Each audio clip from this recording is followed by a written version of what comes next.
and about it. We're here to cover all topics, no holds barred, from politics to sports. We've got you covered. No topic is off limits. No issue is too hot. This is the AAA Podcast.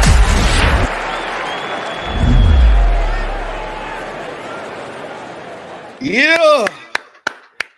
What it do? What it do, baby? World. We are back. We are aware, awoke, and alive. My man Reg. What's going on? Brother Jamar, BB Harris, Big Chicken on the mix. What up, son? Let's get it in, y'all. Let's get it in. Yeah. What it do, fellas? What's going on, Reg? How you doing, man?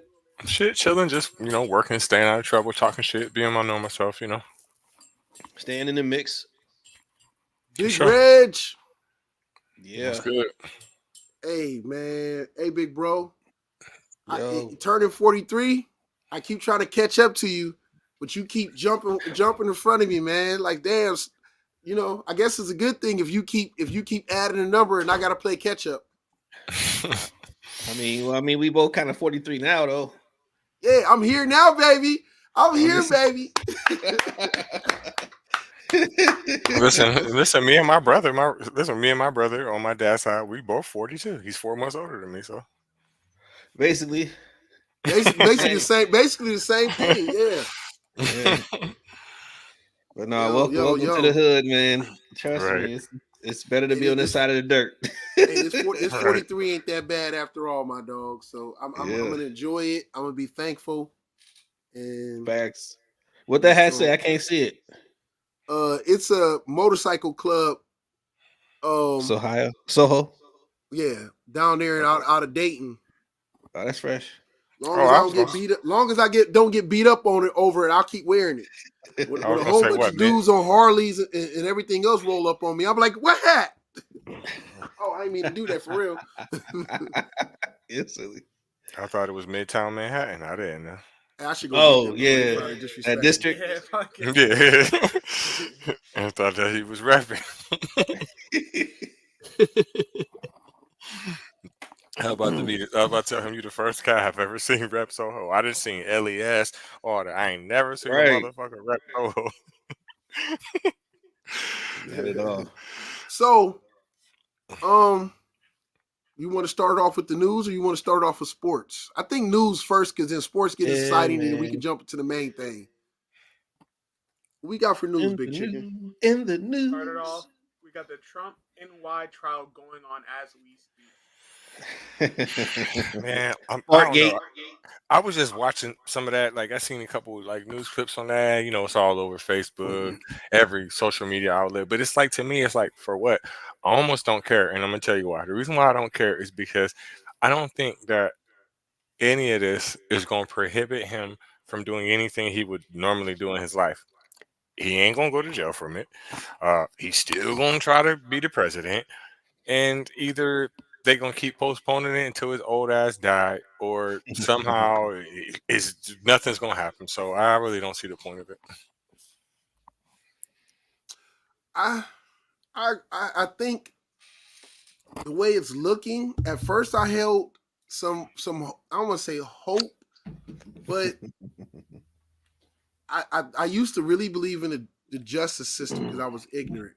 And this whole process has let me know the way that the justice system is just foul and crooked and fallacious on both sides, no matter what's just across the board. And I watched this man get away with stuff that any of us normal folks could never. Forget the fact that him being president, the fact that he's a rich man, and I'm not, y'all know me, I'm not the most person to throw race around, but this comes into that fact that he's a rich white man in America, and I watched them give him all kind of passes and excuses and time, and that none of us would any of us would never be afforded to have. And so it's made me realize, like, honestly, like, it's a fucking joke. This is all a joke, bro. Like, right. Yeah, I agree. I don't know if Trump's gonna ever really serve like jail time, but everything he did disqualifies him from running for the presidency of the United States of America, basically, and we all know it. It's just it's sad you have to wait on a court system to prove it, to prove something we all know. Yeah. And when it doesn't do that, you tend to lose faith in the system, right? Black people can attest to that on a mass level across this country more than any other race that I can think of, as far as expression of outrage um, at things that happen in our court system. And this is just the simple fact of, he's got privilege. Um, and for whatever it means, it could be race or not. It means something to somebody in this country. It definitely has a lot to do with race, but it's money ultimately because to Jamar and your point, um, he was saying that he's getting away with things that me and you would never be able to get away with. And that's absolutely true. And the reason why is because he's making, well, maybe not right at this moment, but he's making millionaires richer. Mhm. You got to understand that. So people, no matter what, are going to back him. Now, my problem is because, I always try to stick to my community, more than anything, or at least try to talk to them first. I don't see how anybody from our community can really benefit from him unless it's a benefit of ignorance, like, oh, well, when Trump was in office, we all got all these checks and all this shit. The truth of the matter is, the truth of the matter is he held up the first check. Because he wanted his signature on it. He wanted his signature on it, and that kind of bullshit ass propaganda works so good on our community that is crazy. Yeah. Man, Reggie, I mean, I know we about to jump to the next one. What I'll say is, bro, is I can agree with you. What I've learned is this: I'm always there to listen. I've come into the space in my life where I understand that the people have issues with the Democratic Party.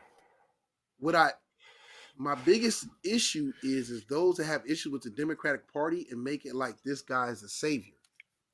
Like, Right. if you want to have issues with the Democratic Party and how they've done us and how they've really been a detriment in a lot of ways, cool. But I always sit there and say, when y'all bring up all these things and policies that affected Black people that hurt us from the Democratic Party, y'all fail to acknowledge that a lot of those got a shit ton of Republican signatures and yeses on it too. And so, like, both parts are responsible. I'm not, either side is just, to me, it's like, yo, like, both sides have played a part in being detrimental and a hindrance to not only our people, but the great divide of class in this country, and what we now call, what now is bigger than even racism almost, it seems like now, classism. That's true. Yeah, That's I think true. there's always a line in the saying. And when it comes to politics, it's the politicians' goal to find it and place people on either side of it. And I think that's where a lot of this comes from. Yeah. Because you have to divide and conquer. But if we don't use common sense, we have to realize that if you have, and I'm gonna say this, and this is gonna sound so racist, but I don't know. Well, maybe not racist, but whatever. If you have a picture of two white people on the screen together, and somebody said, point out the Democrat and point out the Republican, point out the one that's racist and point out the one that's not racist. You couldn't tell by looking at the character which would be either, right? Right. That's true. Yeah, so I think the way the water is now is so muddied that, as you were saying, because Trump put his signature on a check, he's a good guy. Mm-hmm. And that's so far from the truth. Never mind. I'm not going to get into Hitler, but I understand what you were going. Remember, we had this conversation Yeah, before. Hitler used propaganda to Yeah. yes, We and had it's this still happening conversation today. before. Me and my bro had this when Trump was first running, and I was like, "Yo," I said, "I don't know why, but this reminds me of the tactics they used when Hitler and them took over Yeah. Germany." It's the And- truth. And it was my bro was like, "Man, I don't see it yet. Maybe." And he was real. He's like, "Maybe, but I don't see it yet." And then progress. What is it? 6-7 years now later. Yeah. Yeah. And we're sitting here looking, and it's not about a thing or whatever case. It's just that what I love about my bro is my bro would hit me up like, "Man, remember when we had that conversation?" Yeah, yeah. He's like, I be forgot about it, and then he'll remind me of it. Like, man, you might have been right, or you might have caught on to some of the things of it, and it's vice versa. There's times my bro would tell me something and I don't see it at the moment, and then eventually I catch it. But the point I'm making is that this truly helps you understand, if we pay attention and we know our history, the way that the Nazi Party took over Germany, and they infiltrated it, and they made these, and they took some rightful situations. And I don't want to go. Let's just leave it, because to go into it creates a whole thing that's gonna get a lot of people mad. Right, that because you whatever can't talk about a particular group of people, and it's not fucking fair, even if you're telling the truth. Yeah, That's what it is. That's what it is. And I'm not saying that in that situation that group of people was wrong, but even if, no matter what you say about them, you can't tell the truth in a right. sense, because without the risk of us not having a podcast. Right. Mhm. But listen, but watch this. Watch this. All niggas should die. I'm No. gonna kill every nigga I can. No. No. Listen, I don't want. Listen, I'm not saying that. He said I want we'll this to still be happen. on air next week. We'll still be on air I next week. know, and I Yeah. still say no. That's Don't right. say I don't agree with any of that. No, Like, no. like, I don't agree with it. He knows that. He knows what you're I saying, don't Reggie. agree You with just it. said yeah, you just said no. Yeah. Yeah.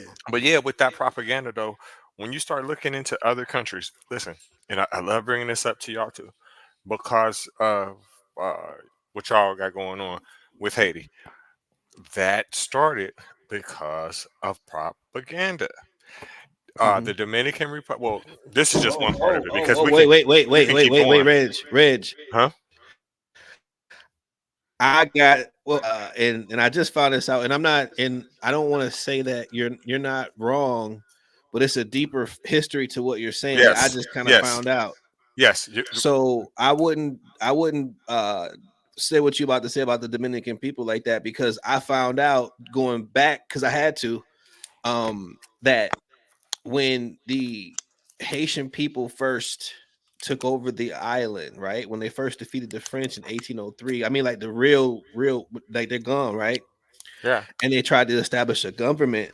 They went across the border and tried to dominate the Santo Domingo island, because they wanted the whole island.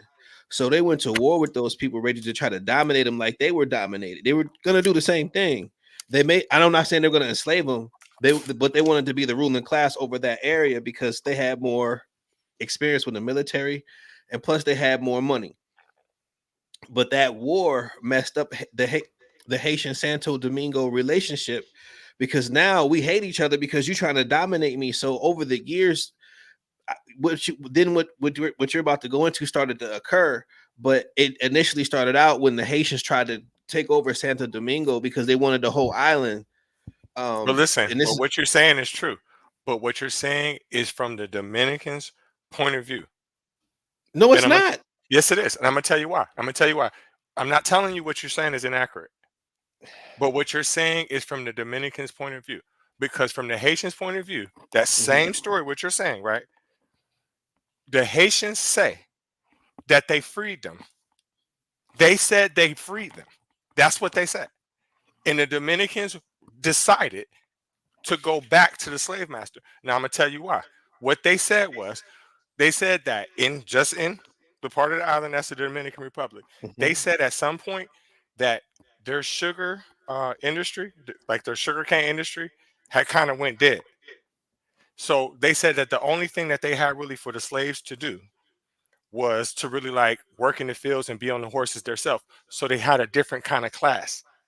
You feel me? And they were Mhm. mixed anyway. So they didn't really treat them like slaves, like the same kind of slaves that the Haitians were being treated. They weren't treated like brutal slavery because the sugar industry went there and to other places. So that made the Dominicans feel like they were different than them. But if you look at the map, Africa's here, Dominican Republic's here, and Haiti's here. So you know they had to came through. You know what I'm saying? But what the Yeah. Dominicans say is that when they came there, to your point, that the Haitians came there to enslave them. The I mean, it Haitians didn't. say that they It's came not a to come free them. here. It wasn't a come to enslave kind of thing. It was they wanted to expand the Haitian territory, so they wanted to take it over. So And it it's not wasn't no like border back then either.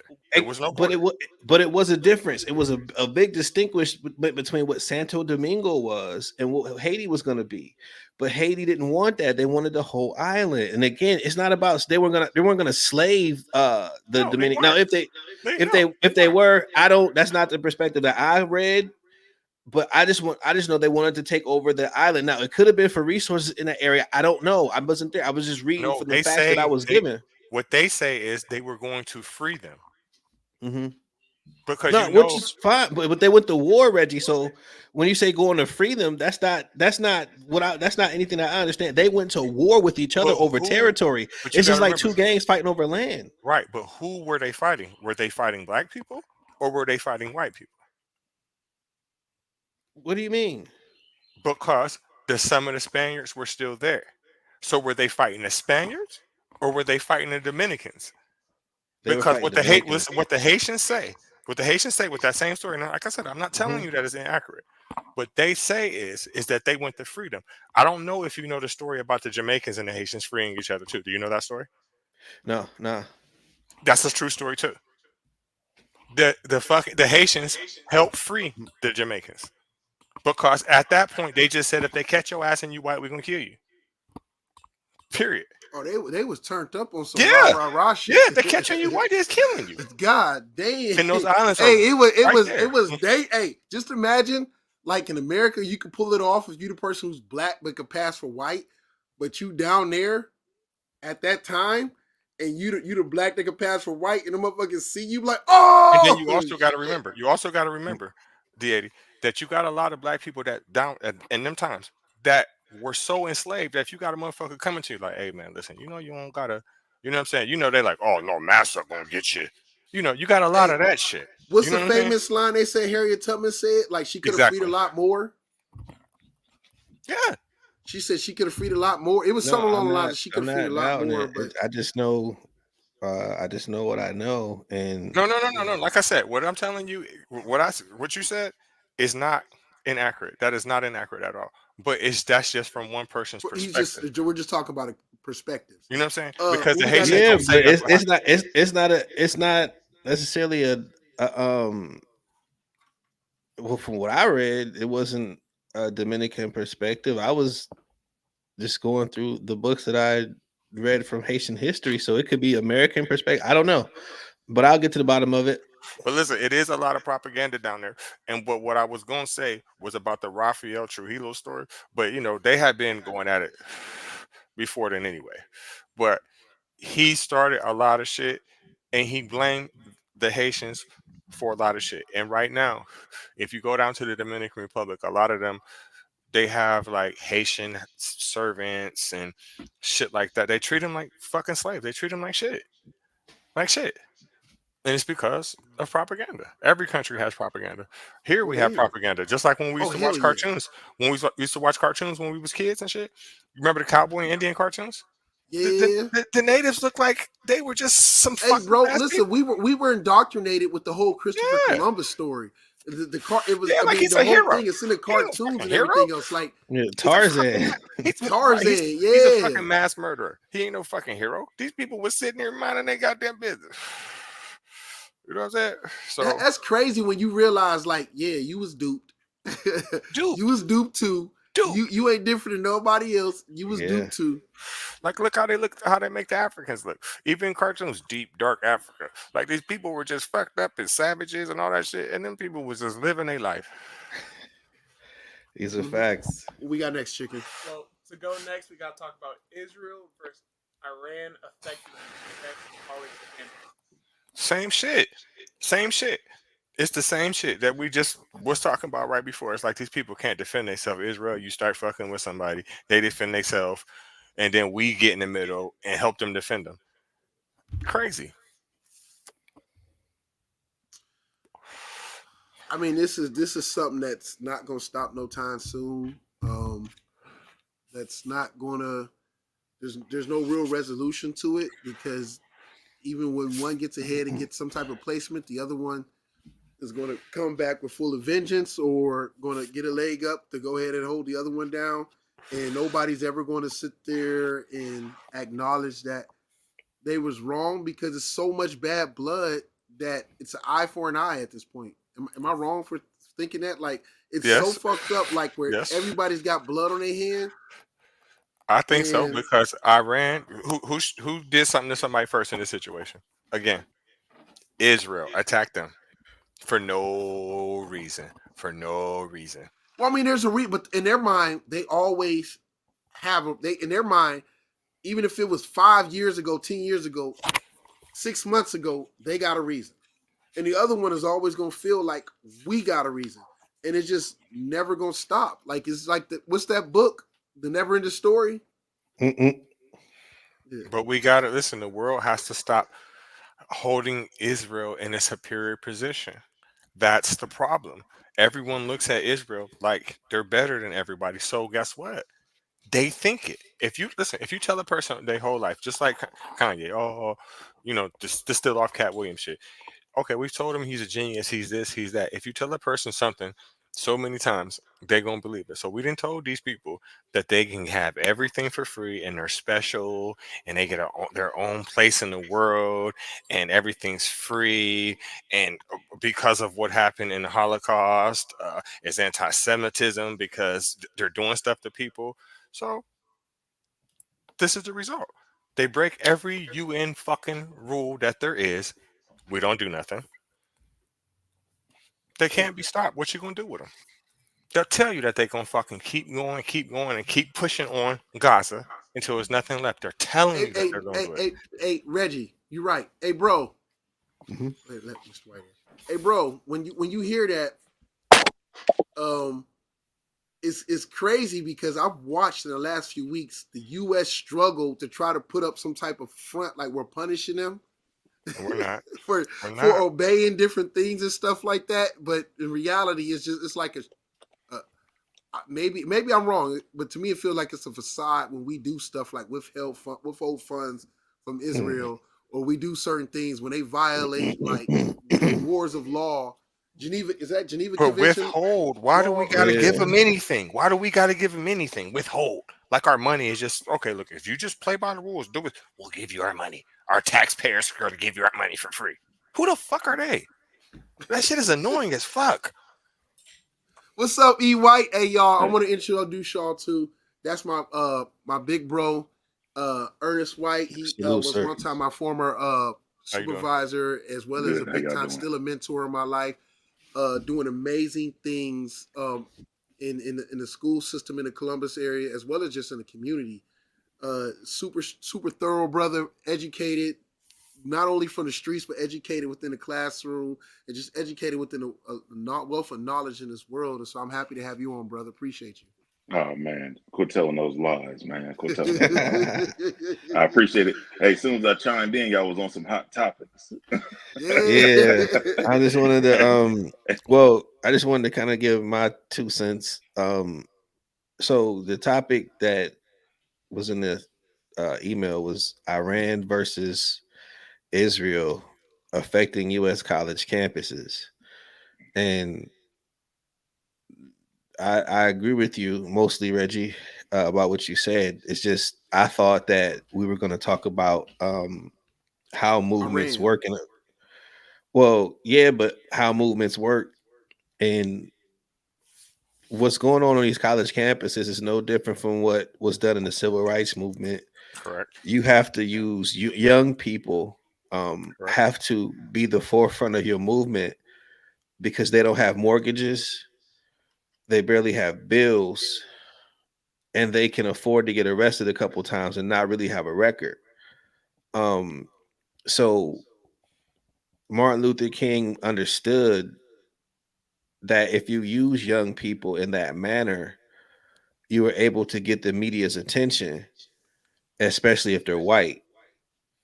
And what you're seeing right now is pretty much that tactic in action. To the part where, you know, they're doing what stepping in Colombia, and they're like, what kind of movement is this? Like, who does this stuff? Is this some devilry? And these guys are just stepping like fraternity and sorority sisters do, brothers and Peacefully. sisters do. Right. So I feel that, and then at first I didn't understand it because I was at an event with the mayor and a protester, a Palestinian protester was three of them was there. Of course, they stood up in their chairs and screamed and yelled, and everybody got up and started leaving. And then they rushed the mayor out. And I got some issues with that, but that's what you have to do to be heard, unfortunately. So they're just doing the same thing that's been done in this country over and over. It's just nothing new. Facts. I feel that how come, well, I don't know if they broke the policy or the procedures of how to do it, but I thought in the United States we had freedom of speech. I thought that I could say whatever the fuck I want to say. How come recently I've seen a KKK rally? That is hate. What they are preaching is hate. They are walking around and they are exercising their is it First or Second Amendment? I don't know. I'm not an expert on the shit, but they are definitely exercising their freedom of speech. So how can these students not protest I could genocide? go one deeper than that. How? Forget about the hate part, Reggie. To be honest with you, they should be registered as a terrorist organization. They're a hate Listen, group. listen, They're a hate listen, group. hell yeah. By every letter of Hell the law yeah. of hate group. But Yes. they Well, should be hate registered. group is fine, but I'm talking about a terrorist Yes, organization. they are a Yes. terrorist Fuck a hate group. organization. Listen. They plotted to You're bomb. dead on. You are dead on with that. They are a terrorist organization, Mhm. and they are allowed at I any think they're time recognized as a religion. to have a rally, a march, and to say niggers die, Jews die, and whatever else they want to say. But if these children and some young adults are just protesting a war, an illegal war that has been going on for 70 something years peacefully, why are we making a big deal? Why is what is his name, Netanyahu, getting on fucking TV trying to pressure the United States to make these children stop? Why is he getting on TV trying to pressure the United States to ban TikTok? You know why? Because he knows what he's doing is wrong. They don't want you to know. They're trying to cover this shit up every way that they can. I don't care who you are. If I'm telling you that you're wrong and you're killing people, it doesn't matter. You're not special. And that's sad. That is crazy. It is. Hey, OG, you got anything you want to add to that? just a little bit, man, because this topic is it's deep, but I think when you look at it, man, there's always layers, and when we start talking about responses from whether it be law enforcement, politicians, whoever that is, it depends on what time of year it is. So now that we have the election is that the season is here, you'll start seeing certain people being more visible, just like with the George Floyd protests that were downtown here. You start seeing politicians going in. Now, if you're aggressive, the response will be pepper spray or whatever that is, because you got some overzealous cops that are always around. So if I go down here as a politician and I go out there and say, you need to stop and be a little bit aggressive to where I walk right up to the line but don't cross it, then they'll know who I am and then they'll jump and lash out. And then now I got a story. So it is some things that are going on behind the scenes that we'll never know about, until somebody write a book 10, 20 years from now. But there's always something going on. And I know I work with a teacher from Jordan. She was born there, and what she has to say is totally different from what we see on TV. So TikTok, I guess there's no filter. Now, I'm not a I don't know everything about it, but information is coming out through social media that you Mm-hmm. can't put a gag on it. Mm-hmm. So before, to get something on TV or back in the day when you have internet, social media, you had to send a letter out or try to get Mm-hmm. somebody at the news to speak on whatever the issue is that you have. But now you can You just don't need jump them. on anything, any platform, and send it out there. Now, what I will say, First Amendment is one thing, but when you let something out, there's a response to that. So you can say what you want, but politics says if you say the wrong thing, then there's some repercussions to that. You know what I mean? So First Amendment rights, you can say whatever you want, but we've all seen it, whether it be in the workplace, in the community, something can happen. The guy from Cash App, what happened to him? This guy is a multi-billionaire, and all of a sudden he got killed where there was no cameras around, no technology, nobody heard anything. And then the government was going to start their own platform of a Cash App. You know, these things. What about Mhm. Bitcoin? Hey, it's not regulated. Well, y'all ain't gonna be able to do that. It's either cut me in or cut it out. So, There you go. this is like way bigger than what we can see, but we know, we know the game. The game is the game. So Yeah. it's like, these things, like y'all said, the young people can go out there and, this is a different type of young crowd now versus, us. And like you said, protests been going on for years, but it's trying to get some key people in certain places. But you know, it's still limited in what you can do, That's because true. once you tip your hand, if it ain't the right hand in the right space, then all of a sudden you're getting canceled Yeah. for telling the truth, but you're getting canceled. You But know what I listen, mean? in the past year or 2 years, we've seen more shit happen over there that's been going on forever than Yeah, we've ever seen. Like, I've yeah, never known how bad the situation was. I thought that, I thought somebody was doing something to these people over there. yeah, I really used to think that. I really used to be like, oh man, they're bombing Israel again, man. The yeah. the people of Israel. I really used to think that shit, and that's not true. Yes.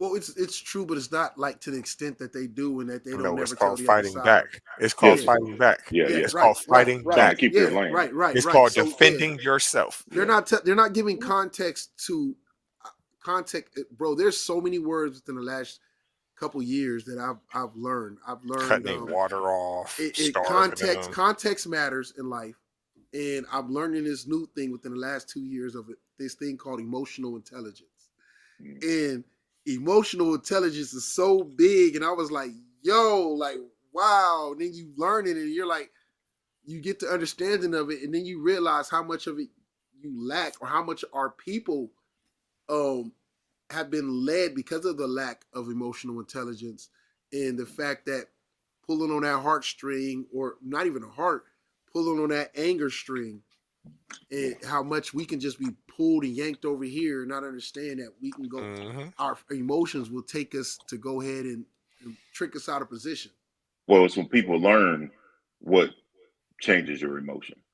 Yeah. And if they learn about, hey, this trauma, if we do a certain thing, I remember watching TV as a kid, seeing people throwing rocks at tanks. Like that didn't make sense to me. But like y'all Hmm. saying, this has been going on for years, and you just don't know until you're actually there. You know how the news reports something happened, and when you were there, you're like, wait a minute, that ain't even how it went down. I know the people that were there.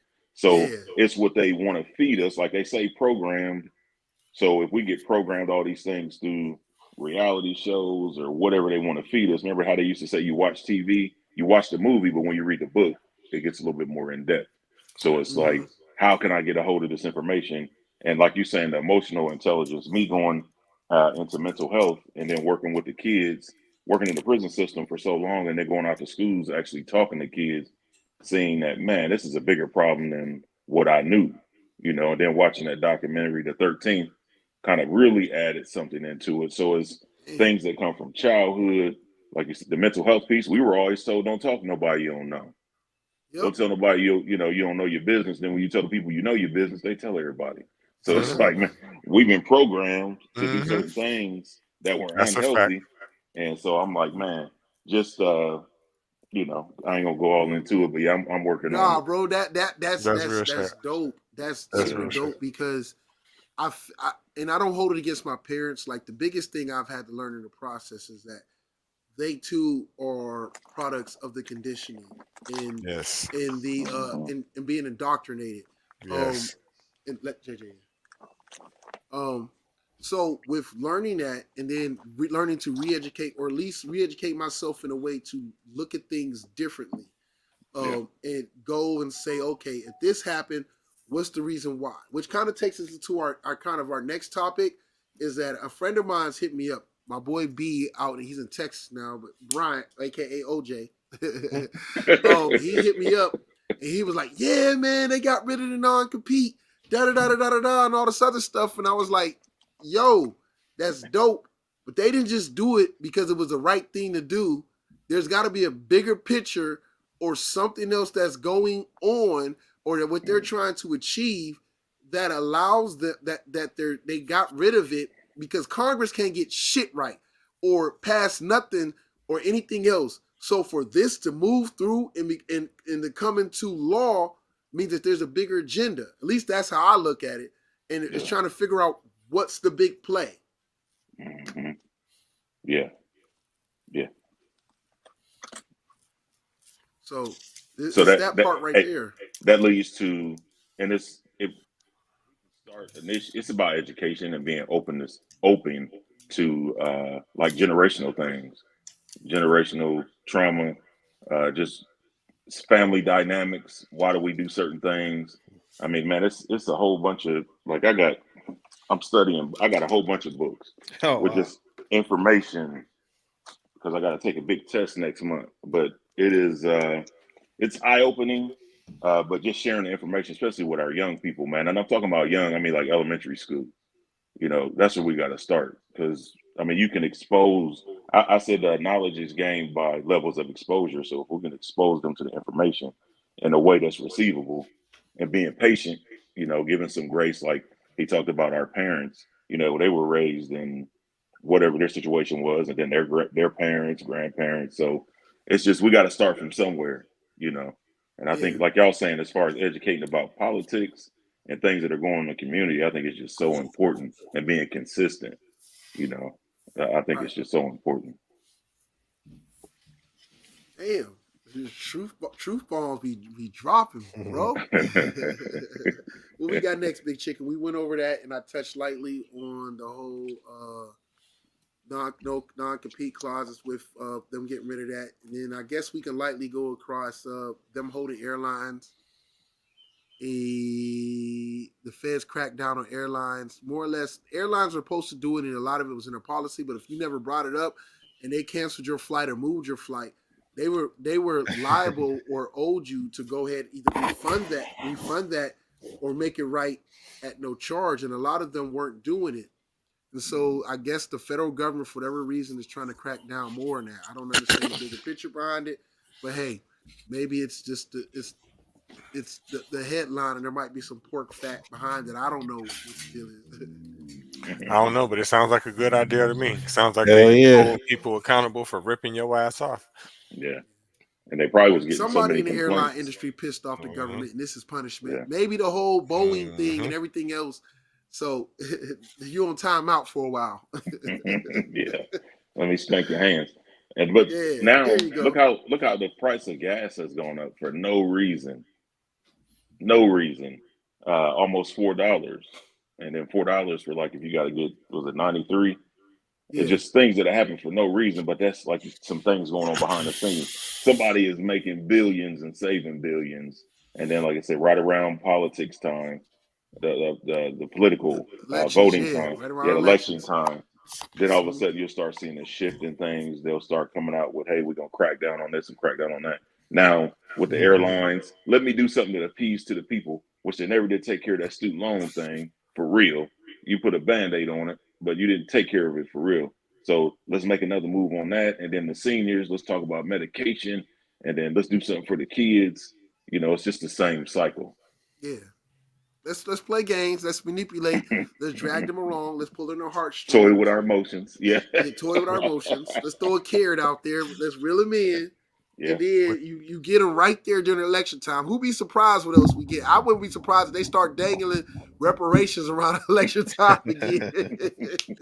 But to your point earlier, I'm glad that you had spoke about it's time for the younger people to take over because the older people, they got them good old boy ways. Truthfully, within the next 10, 15 years, they'll be giving gas away because once electric cars take over, gas ain't gonna be worth shit. My thing with that is, it's like some people be like, oh yeah, I gotta vote for Trump because I got the gas prices down. You act like that motherfucker got a refinery. Who you talking to? And even if he was, especially, I'm gonna go back to my people. This man is super racist. I don't give a fuck what he did. I will never vote for a person that I know for a fact does not like black people. Right. Period. Yep. Yeah. Damn. What we got next, Big Chicken? We jumping into sports. We got something else left in news. We got one more sports, but still big figure. O.J. Simpson passing away. Rest in peace to one of the greatest of all time. The juice is loose. Yeah. Rest in But he peace, reminds me of the 90s version of Candace Owens. I'm not gonna forget that you was a coon, OJ. I'm not gonna forget. I'm not gonna forget that when you got caught up in that bullshit, how you came back. I'm not gonna forget.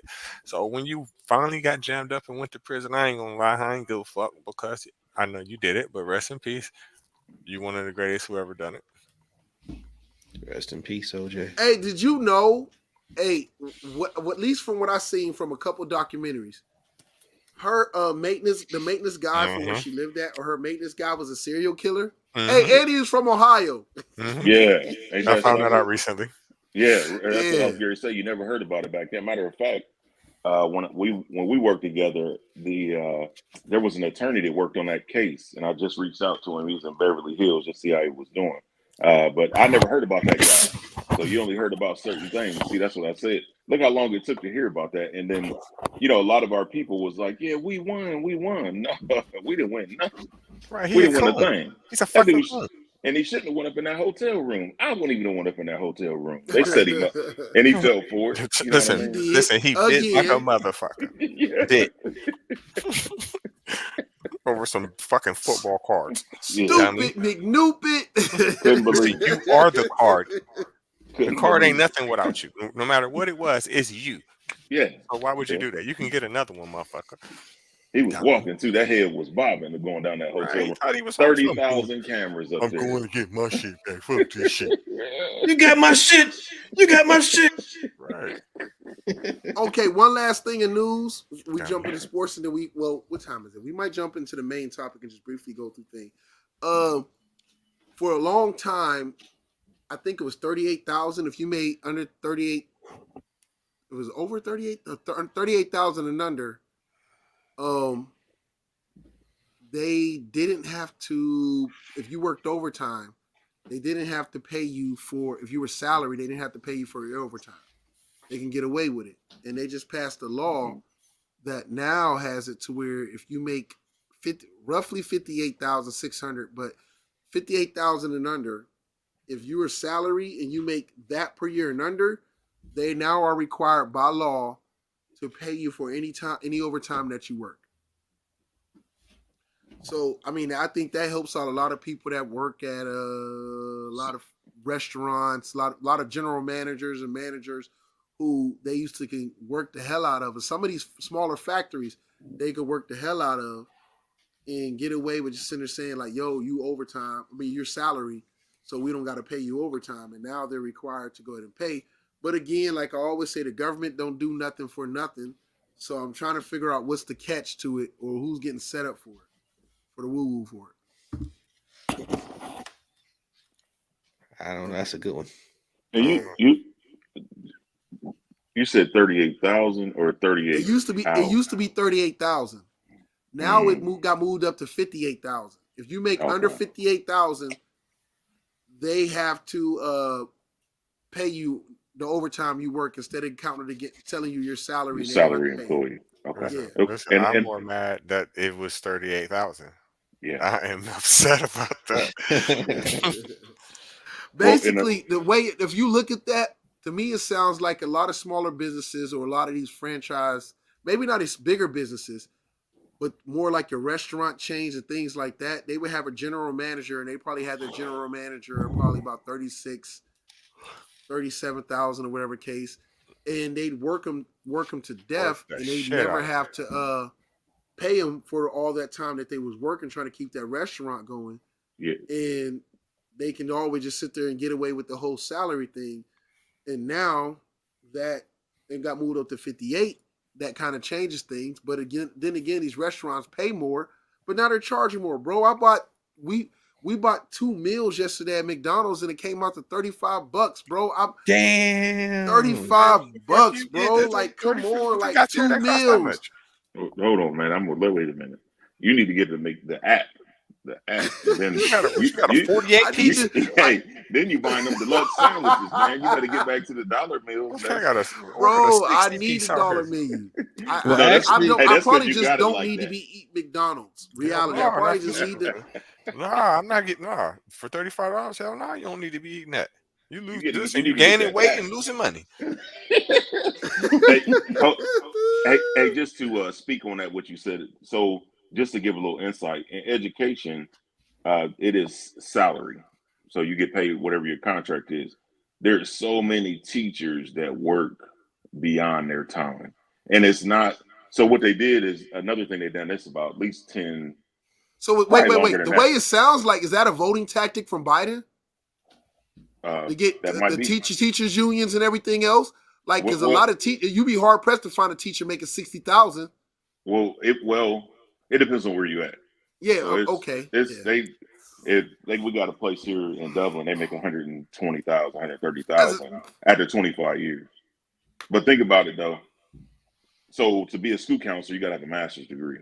To be a teacher, you got to have a bachelor's. But what they do is they pay you bachelor's, master's, plus how many ever credit hours you have.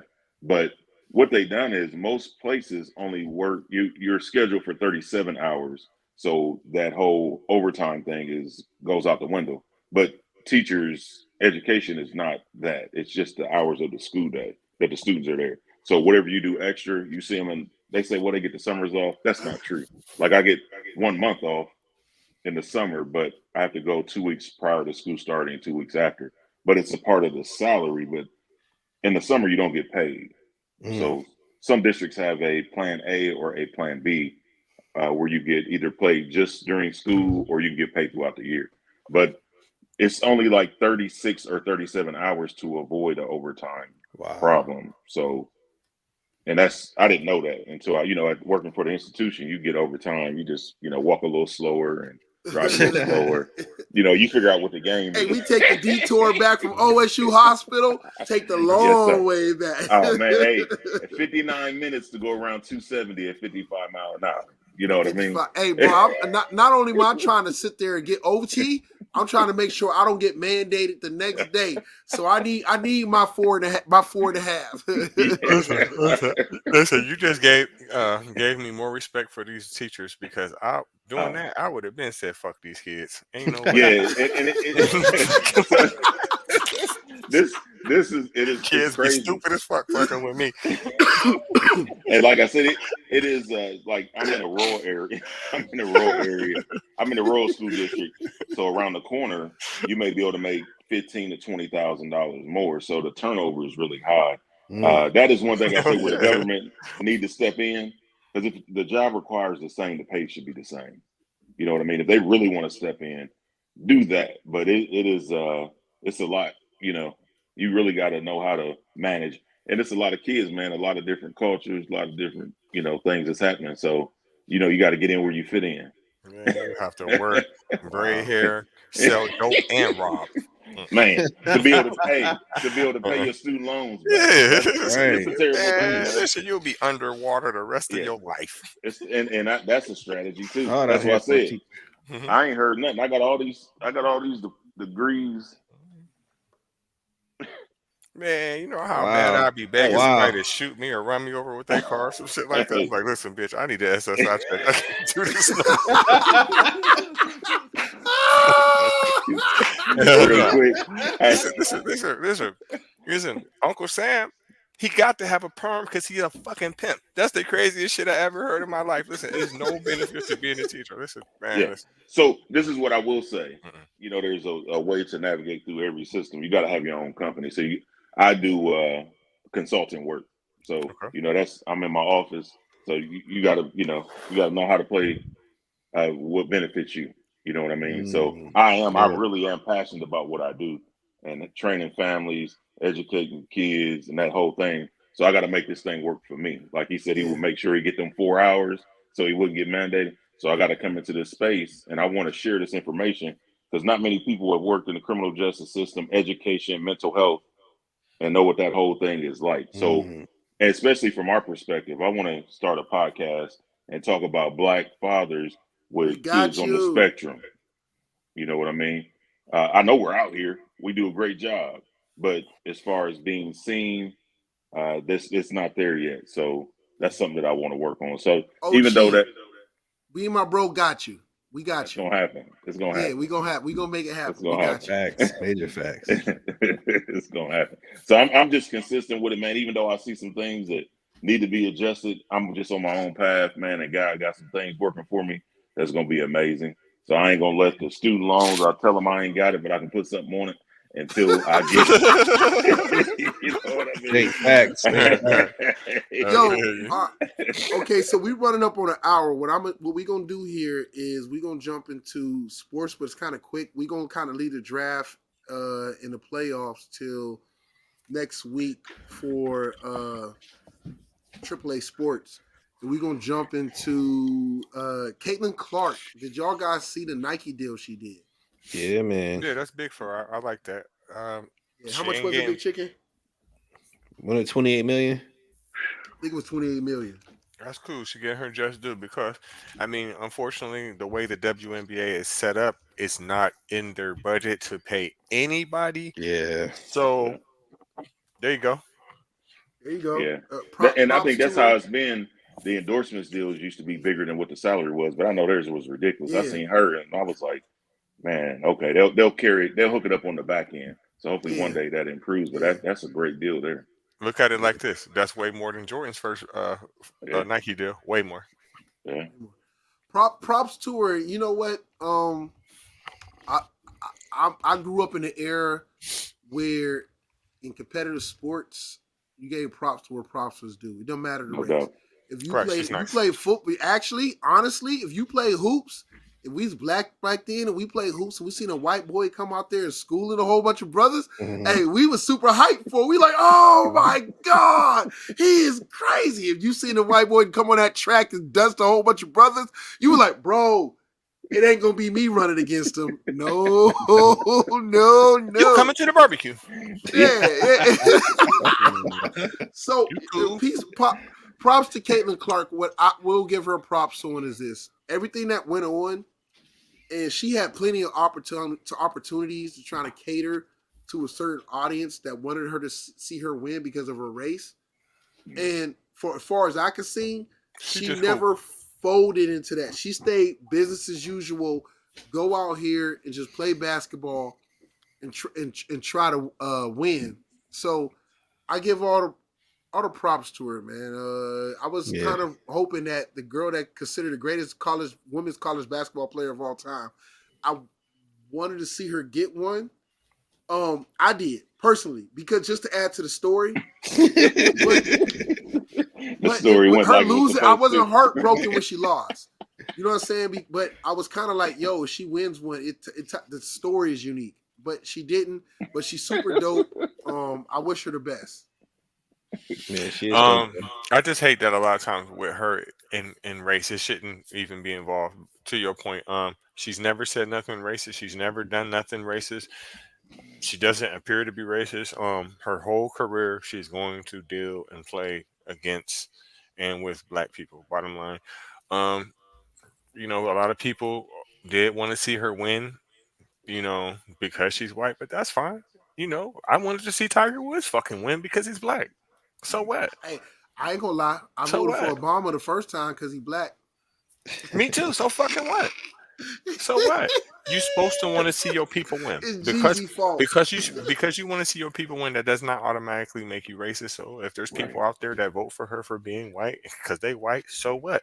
I've seen the two, I forget their names. They're analysts on ESPN. I seen them talk about the Miami Heat, and they were talking about Hero and what's the other kid's name. They were like, yeah, my white dudes out there balling, and they was liking it because they was white, and there was nothing wrong with that. Yeah. I like what you said, Reggie, and we'll have to touch on that again because that's a deeper conversation. There's some honesty and truth, and there's a lot of things we have to look at ourselves in the mirror. Well, there's a lot of things we have to look at ourselves in the mirror as a people and be honest about, Yeah. and them too. So what we go into next is the main topic, which is the Drizzle, aka soft guy era. How about this? All of us in this room, all of us on this pod have played a part at some point in time in raising youth. I know E. White got 2 sons, and I know Reggie's got a daughter, and I know my brother earlier from was raising a young man and a young girl at one point in time, one of his previous relationships and stuff. So he was a father too. So all of us have played that parental role. Now, to be fair, I'm gonna let Big Chicken pull up the actual definition of. Let me know when you got it. Of the whole drizzle soft guy era, because as much as it's funny as hell, I get the premise of what they're trying to do, but I'm gonna pull it up so you guys can see it. Yeah, because I have no idea what you're talking about. Yeah, let's pull it up. Yeah, I got something that a guy said at an award ceremony that I'd like to send to you too. I have 3 sons and a daughter. Okay, 3 sons and a daughter. My bad. Yeah, it's all good. So, from definition of some website, Times Now don't know how reliable. It says this new trend promotes men dating well-off women who can take care of them instead of broke women. The term drizzle is often sprinkled randomly in the soft guy era video, seemingly out of nowhere, and it started trending. So get you a sugar mama. Basically, you get you a sugar mama. She's sprinkling you. Yeah. Oh, come on. Well, I don't personally know any of my friends or anybody that does that.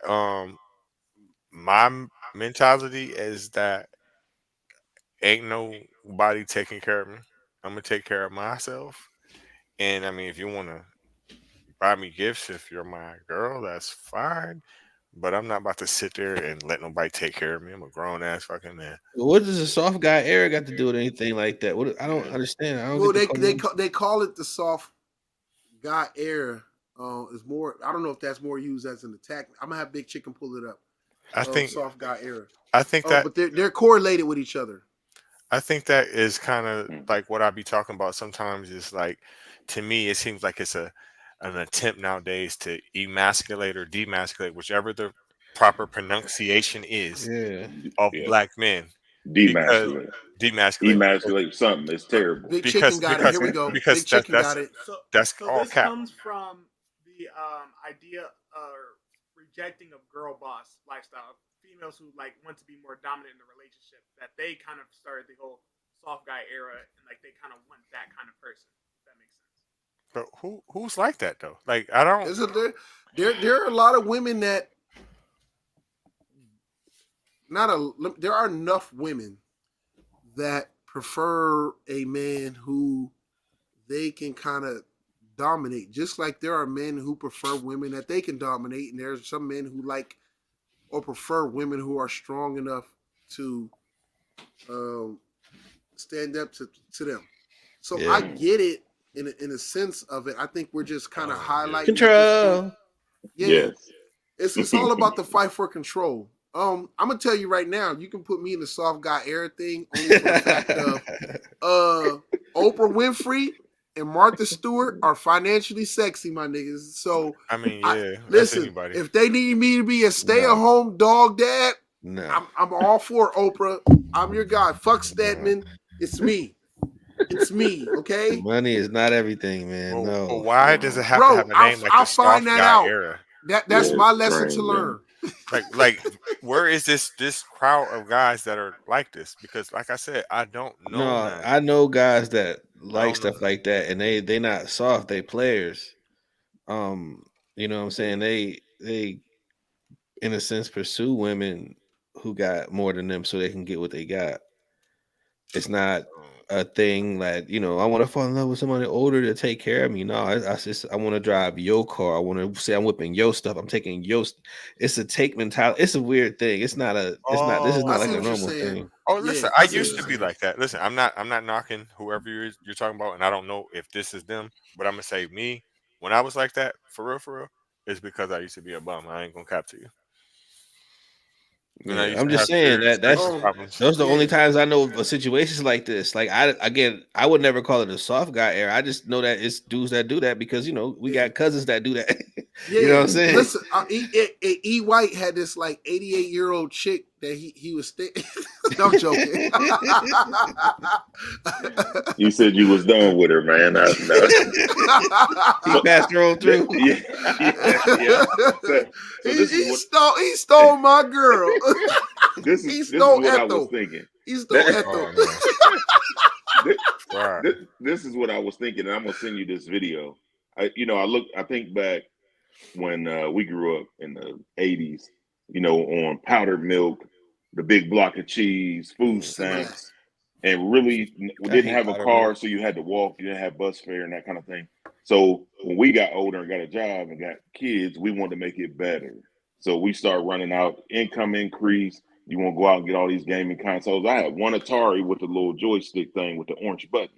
So I'm gonna run out and I'm gonna get my son, my oldest is 26. I'm gonna get him the Xbox. I'm gonna give him Nintendo Sega. because I'm I gonna get him a wanted it. Sega. I'm gonna get him the big car bed that I seen on Ricky Stroder. You know what I mean? So I'm gonna get him all these things, and I'm gonna go get it because it's in me. Because I know how it is not to have nothing. So his generation, I'm looking at softer because they don't know how to really go get it. 10 toes down, get it. You feel what I'm saying? So Yeah. we have made it easier. This guy, I gotta send you the video. He said my grandfather walked. He said, and I had a Cadillac. My son will have You a know his name? Mercedes. You don't know his name? Because Big Chicken to pull it up. Well, I got to look on here. I have to send it to you. I got the video. I wish I could send it to you now. I Nah, don't know what if he's talking about basically is black privilege. So what'll happen is his great grandkid will be walking again because you've made it easier. They don't know about resilience. They don't know nothing about failing. They don't know how to go get it and be consistent with it. I teach like my youngest, well, my 16-year-old, my youngest are here. My philosophy is you start strong, stay consistent, finish strong. These kids I'm seeing in the classroom right now don't know what to do if they can't find a pencil. What do we do? The internet is out. It's like, man, you grab some paper and you still go get it. Everything doesn't shut down. So when you said that, that's what I was thinking of, how the different generations are not as strong as we were. Damn. And know how to be That's dope. resourceful. You know what I mean? And go out here like, man, I got to make something happen. Right. Where's the success for me in this process, and then I can show some other people. But man, I'm not taking no, or the internet is out and that's gonna shut me down. No. I done been down to nothing twice. 0, and I'm on my way back like nobody's business ever because of the resiliency. And then we know how it is not to have nothing because we've seen it. It was kind of programmed into us. But that's what I thought you was talking about. No. I think what you're saying actually correlates to the key root of it all, what we're talking about. And that's dope. I think for us, me and my brother, we grew up. Hold on one second, not help to us be interrupt you. creators. But can I see if I can find this video and shoot it to you? Yeah, go ahead, try to find Okay. it. Yeah. All right. Me and my bro, we grew up at more or less, and we didn't see it that way, but a creator's era. And the creator's era is imagination. And we had to use our imagination, bro. If we ain't had the toys, or we ain't have enough toys, we had to find certain things around the house to make complete what we were trying to do, trying to play, or trying to build. Motherfucker, happen. we use baby powder for snow on a football field. Okay, you can't tell me nothing. Okay, dreams come true. Yeah. Dreams come true, bro. We had the S Curl spray bottle as a wide receiver. on the Oh, opposite man. team. Talk Oh, about it. let Knox in. Hey, So, bro, Usher we grew. gloves is Michael Jackson gloves with the sequence stickers. Yeah. So we grew. Oh man, We that's grew good. up in an era where your imagination, Mhm. the ability to create, the ability to pull something out of nothing, and yeah, you might be able to correlate it back to your living conditions or poverty or whatever the case. But for us, I mean, we knew we didn't have money, but we never felt we were poor. Yeah. Mhm. Never felt we were poor. Like if we go back and ask our parents, and they was making like what $10 at Bargain Port an hour, and $6.50 maybe at a nursing home wiping ass. Like, bro, $13 between the two people in your household, like Yeah. an hour.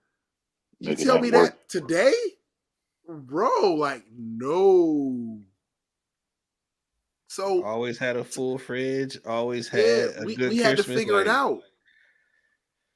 it's deep. We had to find a way. We had to figure it out. Did it lead us to do some stupid shit sometimes?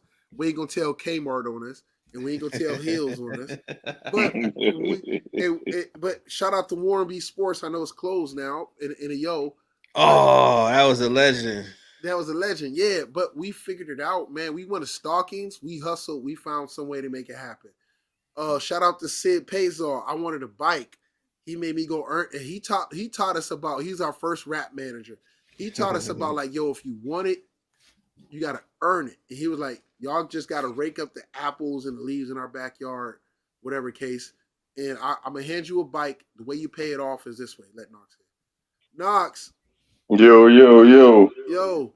So we were just going over as you come in with this whole drizzle soft guy era, and more or less we was talking to my OG. He's trying to pull up something right now, E White.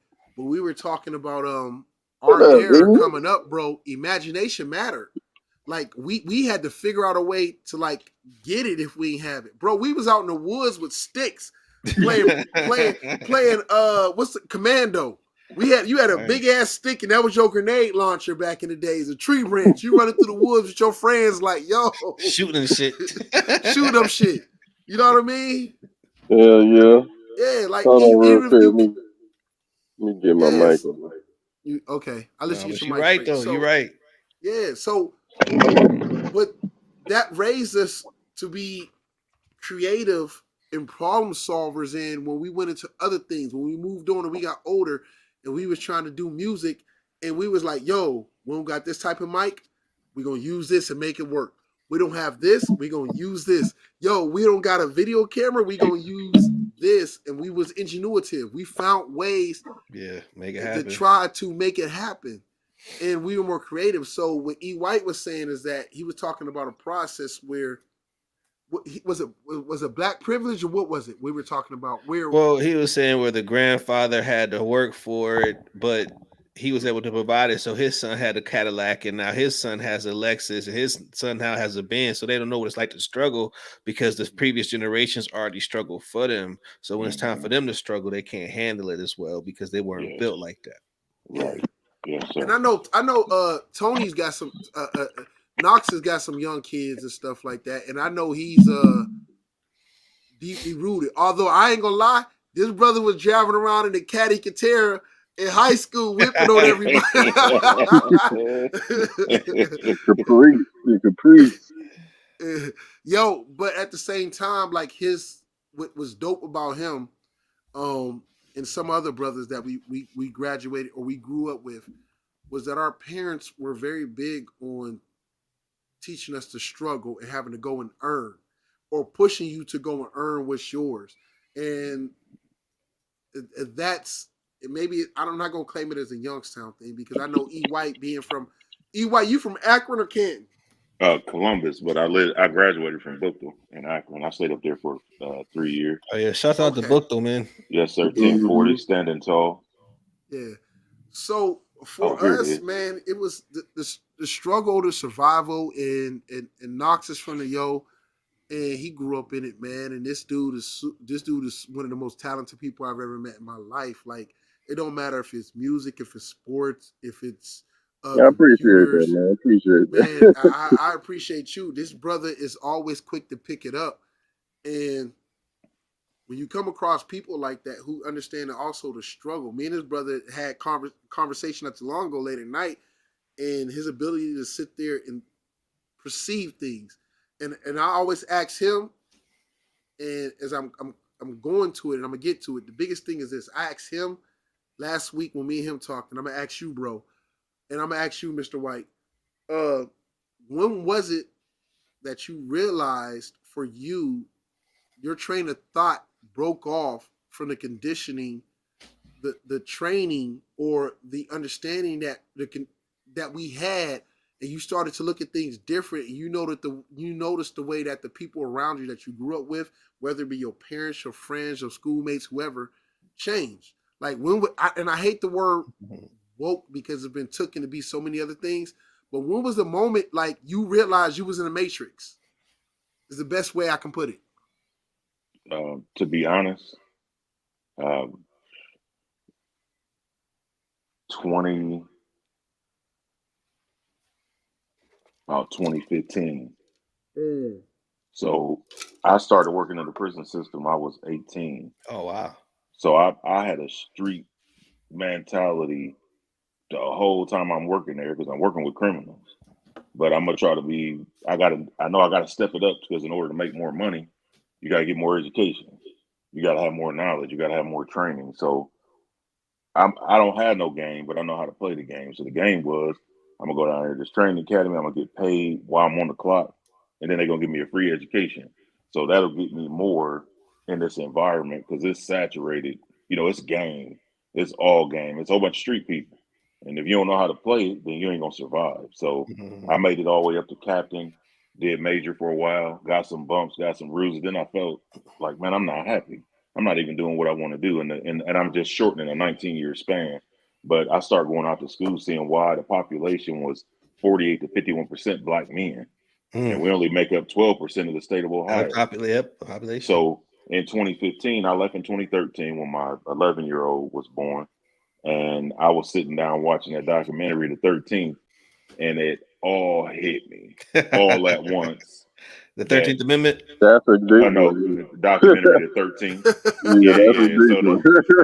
So, and I'm sitting here like, man, I'm in it. So, you know, when what they say, something like you can't see the forest because of the trees. So I'm in it. I'm, like I said, 10 toes down.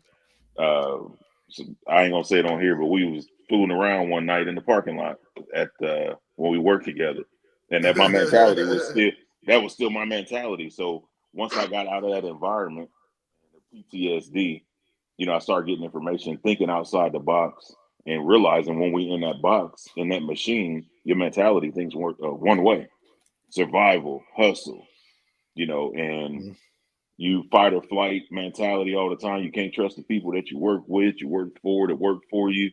And then I ain't even saying nothing about the offenders. So when I get removed from the situation, I realize that I start going out here in the community. Like, man, I don't see anybody from that environment. So we stay trapped mentally and emotionally, spiritually. So once I started to see things outside, now all these systems are set up. I'll say that there's a school system, there's a prison system. Mm-hmm. A system is designed to work regardless of who's there. So it's how do you? Oh, you went blank. You went blank. You muted yourself. No, I thought it was me. Yeah, I was looking like. Yeah, we can't hear you. Myself, man. There you go. There you go. Oh, can you hear me? Yeah, we hear you. Yeah. Okay, yeah. So just start educating myself, getting around some people, learning some things, man, and really just starting to grow. So, like I said, 2015, I'm sitting back and it was like, man, I need to start improving myself. And how can I do that outside of that space? So reinventing, recreating myself is what I've been doing. So if that answers you, put it 2015. Yeah, that does it. Bro, for you, when was it for you that you was like, yo, like you started processing everything like you was like, yo, this is not what I've been taught. This is not what's been given to me. I think when I got to Virginia, man. Your Uncle Rich? Yeah. You know, for those that don't know, you know, originally from Youngstown, they get caught up in the streets and end up getting expelled from school for possession with intent, whatever that's supposed to mean. Well, they made it mean what they wanted it to mean. But anyway, so I got shipped to Virginia to go to school, but I still had the Youngstown mentality. So it was fuck you, nigga. What's up? Like, and then been there. Mm-hmm. yeah. One day, I'm dead serious. One day, my junior year, and this is gonna sound so crazy saying this out loud. But one day, I was in the bathroom, right, about to go to school, and I'm hyping myself up, like, these niggas can't touch me.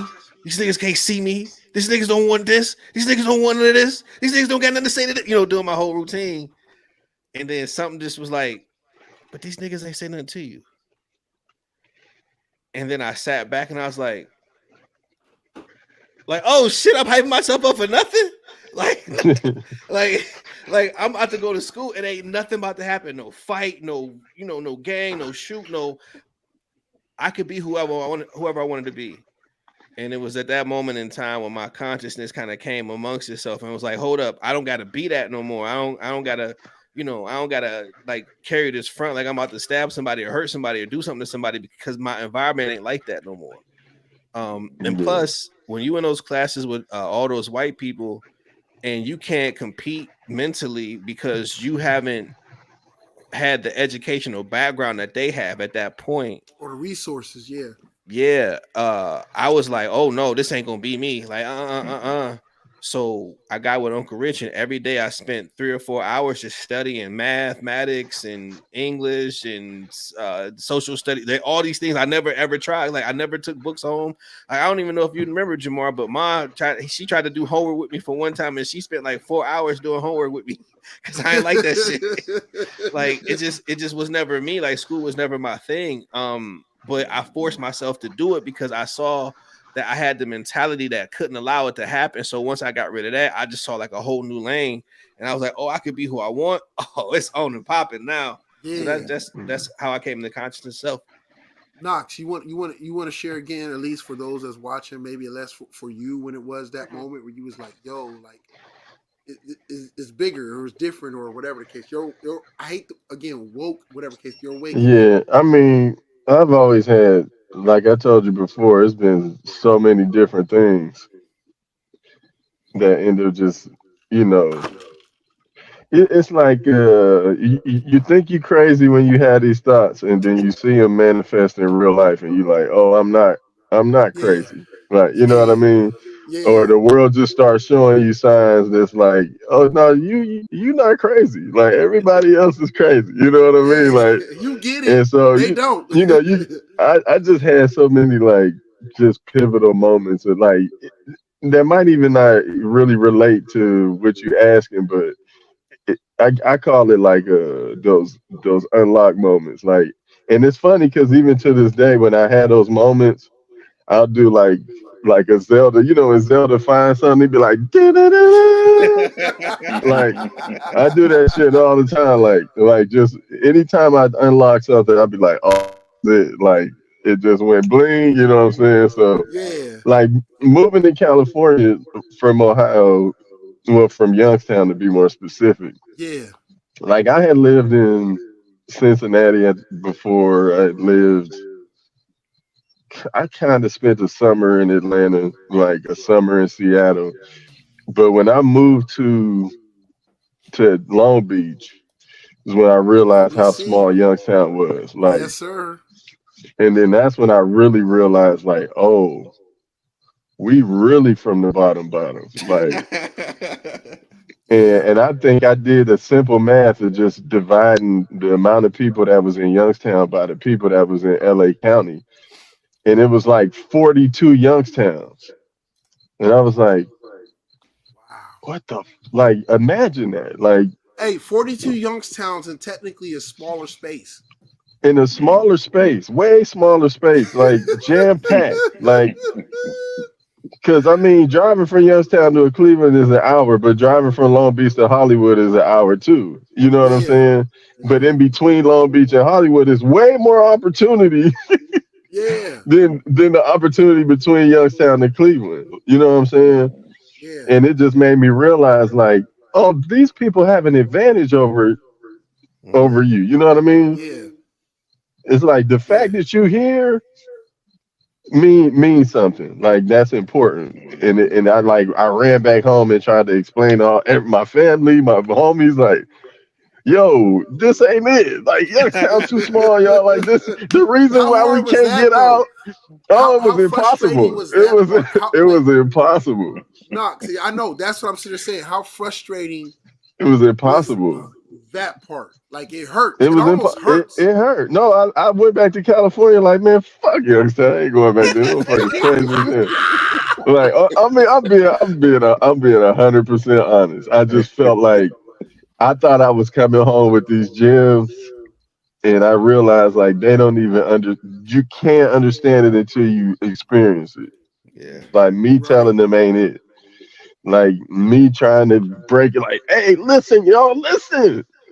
We gotta go to Cleveland and Detroit and Columbus and Pittsburgh and Philadelphia and Lexington, Kentucky and Chicago. We gotta go to all those places They in ain't order going to past get Elm these Street. opportunities. You know what I'm saying? And niggas was like, yeah, but ain't nobody doing that. Like the fact that I hadn't been to Manhattan, New York, and New York is what, 6 hours from Youngstown? And that was crazy, right? And I done drove to Miami.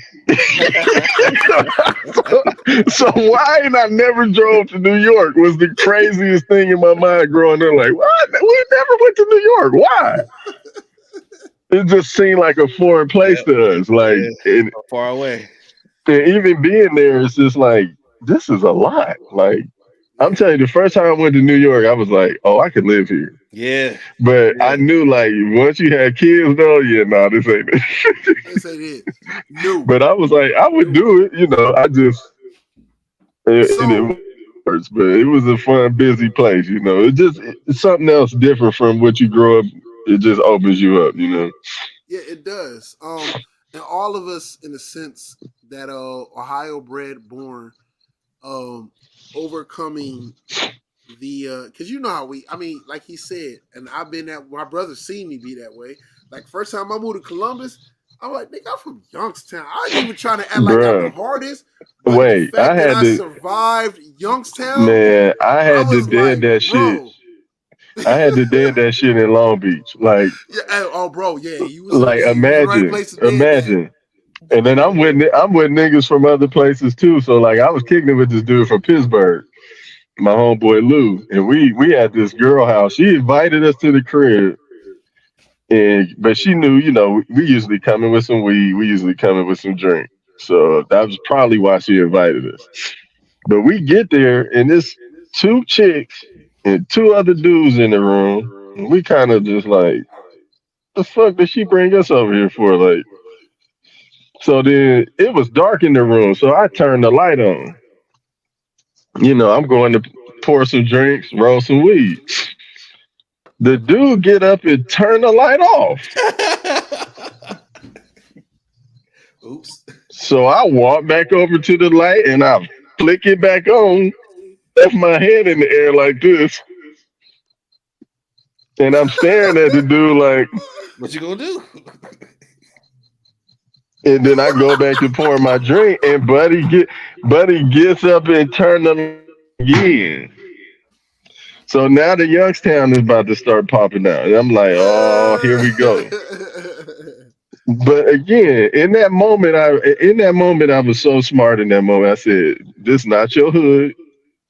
Mm-hmm. You don't know where these niggas is from. You don't know where these niggas live. It's the reason why he doing that. Like, it ain't that serious. So I just looked at boy Lou. I said, let's go. Look, took my alcohol, I took my weed, and I got the fuck up out of there. I wasn't about to fight nobody. I wasn't about to talk no shit. Because again, Youngstown to teach you, no, stand up for your man. Don't let nobody punk you like that. Talk your Nah, not in that moment. I was like, nah, this ain't my hood. I'm gone. Old boy saying the wire, you want some of this? Nope. No, That's Friday. That was Friday. Was it Friday? You want some too, Hey, old what's the man? black? What was Yeah. the black No. dude off of The Wire when he came up to the porch and he was like, "No," and he left. You know what I'm talking about? I ain't watched The Wire. No, I ain't watched Oh, it. you ain't watched The Hey, Wire? The Hold on, Wire what scene got you it. talking about, Nah, I man? didn't. That's what the black councilman dude. He went. It's a meme for it and everything. Pull it up. Oh, you talking about shit. Yeah. Shit. He came up to a thing too, and she was like that, and he was like, "Nope." Yeah, nah, I got out of Dodge. I was like, this ain't my Yeah, he hood, used to man. do I'm that out of too. here. Yeah. Yeah. Crazy So, though, man. he white in the background still, but I was gonna say what he just said, Whip- man, was like what we just talked about earlier. He processed that whole thing, and mentally he was like, "This probably ain't the best thing. I'm gonna go ahead and ride on out." He made a And conscious listen, the decision. dude I was with from Pittsburgh one of them niggas is like, oh, we fighting, then let's go. So I already knew, like, if I turn up, this nigga's gonna turn up, and it's gonna be a whole problem. right. So I'm like, nah. I said, It ain't this ain't it. I said, you ain't trying to fuck none of these chicks. I Yeah, ain't that's what I trying was to about fuck to none of say. these Yeah, chicks. yeah. Like, it ain't that serious, we bro. Y'all doing? can have it. Like, yeah, y'all can have it. Look, and then when I left, I turned the light back off. Look, y'all can have that. Y'all good. I'm out of gather here. all my stuff, and then Look, we no can go. disrespect, my homeboy. My bad. Here you go. Yo, that Yeah. living in Cali did teach me a lot. Living in Long Beach, I live downtown Long Beach, off of Oh, word. That's what's up. Ocean and Atlantic. So I was like, but getting to go with my ex-wife now, but getting to go out there and experience it, man, and then go. Our church was in Carson, but right down the street from Compton and everything. Mm-hmm. But the whole experience, man, it was like I love Yeah, being LA from was wild. Ohio. Yeah, it's wild. It's like I love being from Ohio, and I will always rep Youngstown till I die. Yeah. But I understood that as much as we love to stress our trials and tribulations and what we overcame, there's always somebody else willing to go further about their trials and tribulations and what they overcame. You ain't lying. And it was like it's not worth it. Like you said, like you Yeah. go there in that small area where there's more people condensed in that small area than the area Yeah. we grew up in, and you're like, yo, like. I had to tell a weed man one time. This dude was in college selling weed in Long Beach out of his apartment. And so I'm trying to get some weed. And he come serve me at my car in front of the apartment. I said, bro, what is you doing? He said, what's up? I said, nigga, this ain't your block. We in Long Beach, bro. Why? No, listen. This what happened. I seen this nigga a month later. He was bruised up with bandages and shit. Nah, nigga robbed him. He had it coming. I said, you everybody on the street that you serving, like, and this not your block, bro. You in college. Like, these niggas are looking at you. Facts. So then they was like, oh, you sell weed? Oh, let me buy some weed. And the dude reached through the car and stabbed him like 6 times. Damn. Yeah, through the window. I said, man, I told you, I'm serving people in front of your crib like that, man. No. But, I mean, yeah, man. again, our era, I'm thankful for Youngstown. Right, It me was too. small enough, but it was dangerous enough. It did Right. teach me lessons.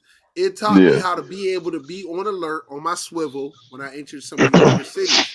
Man, it's and even worse. I had to tell niggas from Cleveland to YSU, and they talking all that Cleveland talk. I said, listen, y'all, Youngstown is small, bro. In Cleveland, you could get in a beef with somebody, go outside of town and hang out. I said, you cannot do that in Youngstown. No. Niggas got cousins on every side of town. Somebody gonna be like, hey, remember that nigga that you talking about? He right over here right now. Everything 10 minutes away. Knox, it be a dude you played Little League football with your whole straight life. up. Never had no beef with this dude. Straight He up. robbed you because y'all hanging at a mutual close friend that That's why played Little I League tried to with y'all tell it. crib. I tried to tell the Cleveland dude. I said, "Man, beef ain't the same here as it is in Cleveland, Too bro." small. I said, Too small. "Cut that shit out, man." I said, "You can't run it in Cleveland. Ain't nowhere to hide, or unless you just don't go nowhere." Yeah. And then you can't even be on your porch in Youngstown because niggas just turn down random blocks and might see you. Like, for real. I mean, let's be honest. How many times you done hit a random block on the south side and seen somebody you know, like, "Hey, oh, what's that's up? homie. Oh, I ain't know you be over here, bro." Oh, yeah, they're my cousin house. Yeah, nah, see? Nah, bro. I can't. I'm gonna go ahead and That's play a- what E. White was talking about. Go ahead, Big Chuck, pull it up. Oh, did you see it? Shit. Shit. He pulled up the other video, what he was talking about.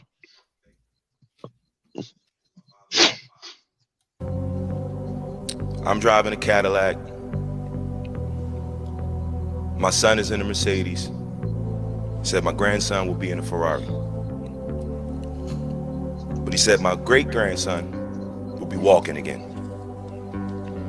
So I asked him, I said, "Well, why is that?" And he said to me, "Tough times create strong men. Strong men create easy times. Easy times create weak men. Damn. Weak men create tough times." He said to me, "Many will not understand, but you have to raise warriors." Got it. Shit. Shit. Damn. That was There you man. go.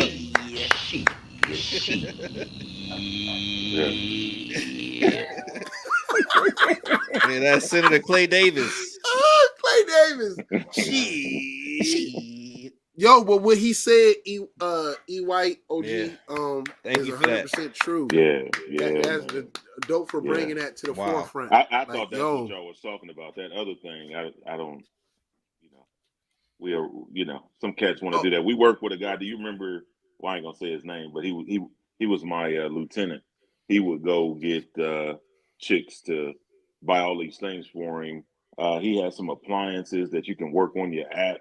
While he was at work, he started his laundry. She got him a car, furniture, all these things. And when things went south, he lost everything. So you can do that, but he ain't have his feet up underneath him. Like you said, if you want to do that, that's cool, but I'm going to still be on my grind. And he wasn't. He just sat back. And the next thing you know, he lost his place. She was married.